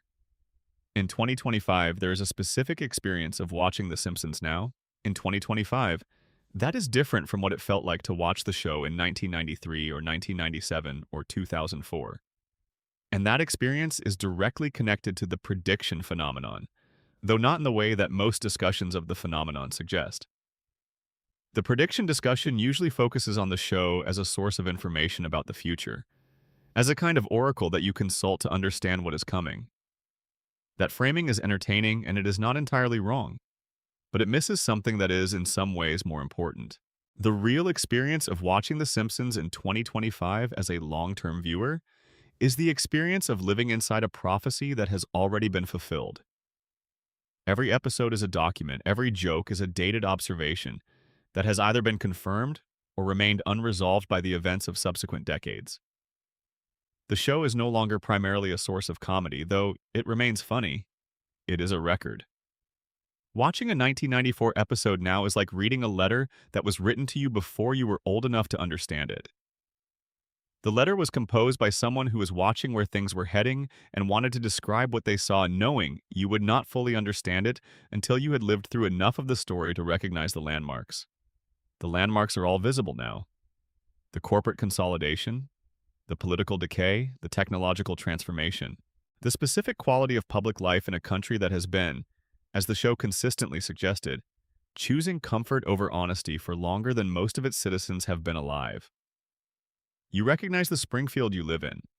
That recognition is what makes the prediction phenomenon emotionally resonant in a way that a simple list of accurate forecasts cannot fully convey. It is not just that the show got things right. It is that getting things right means that the world you inhabit is the world the show is describing. You are living in the punchline. And once you see it clearly, once you make the connection between the cartoon and the country, the specific quality of daily life takes on a slightly different texture. The texture is not simply darker. It is more known, more legible, more fully described. The systems that shape your experience have been named, accurately and in detail, by writers who were paying attention before you were. And knowing that they were paying attention, and knowing that their attention produced accurate observations, is actually a form of companionship. You are not alone in the punchline. You are in it with millions of other viewers who watched the same episodes and had the same recognition. And you are in it with the writers who saw it coming and made jokes about it, which was perhaps the only thing available to do with a clarity about the world that could not change what the world was doing. Why the show is still comforting. This might seem like a deeply uncomfortable way to relate to a television program, and in the abstract it is. But in practice, The Simpsons remains, for most of its long-term viewers, a source of comfort rather than dread. The comfort comes partly from familiarity, from the specific pleasure of returning to a known world with known characters and known situations. But it comes from something else too, something that has to do with the show's fundamental attitude toward its subject. The Simpsons has always been, at its core, a show that finds human beings endearing despite everything. Homer is stupid and dangerous and occasionally cruel, and almost entirely responsible for his own misfortunes, and the show loves him anyway. Burns is corrupt and immortal and has done genuine harm to people who trusted him, and the show is genuinely fascinated by him. Ned Flanders is so compressed by his own conditioning that he cannot access the full range of his own emotional life, and the show treats him with more tenderness than the comedy of his situation might seem to warrant. The show loves its characters, and because it loves them, because it finds them worth spending time with. Despite their failures, it ends up suggesting that the world those characters inhabit, the world those characters share with the viewer, is also worth spending time with. Despite everything, that is not optimism exactly. It is something more honest than optimism. It is the willingness to stay with something that is imperfect and sometimes painful and frequently absurd because the people in it are real and their love for each other is real, and that reality matters. The predictions are accurate. The world is often what the show said it would be. And the family is still on the couch, still intact, still choosing, week after week, to be together. That is the prediction that matters most, and it is the one that has never failed. What 36 years of watching does to you.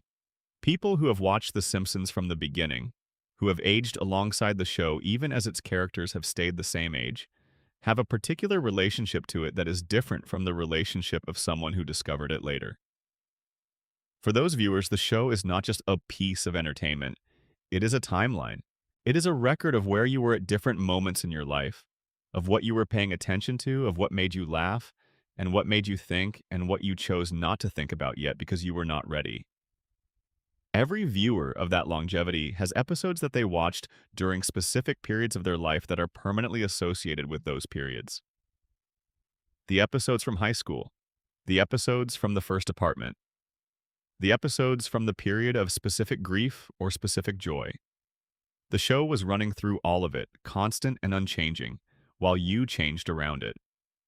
The predictions in this context are part of something larger. They are evidence that the show was paying attention during all the same years you were living through, and that it was seeing things you were not quite ready to see yet, and that it was holding them, in the form of jokes, waiting for you to be ready to recognize them. That is a particular kind of care. Not intentional, not designed with any individual viewer in mind, but genuine in its effects. The show was watching the world carefully on your behalf and on behalf of everyone who was too busy living through the experience to see its shape from outside. And now, late at night, or early in the morning, or in the soft middle hours, you can sit with what the show was seeing and know that you are not seeing it alone, that you never were, that the careful attention was there all along and is still there and will be there in next week's episode, and the one after that, and the one after that.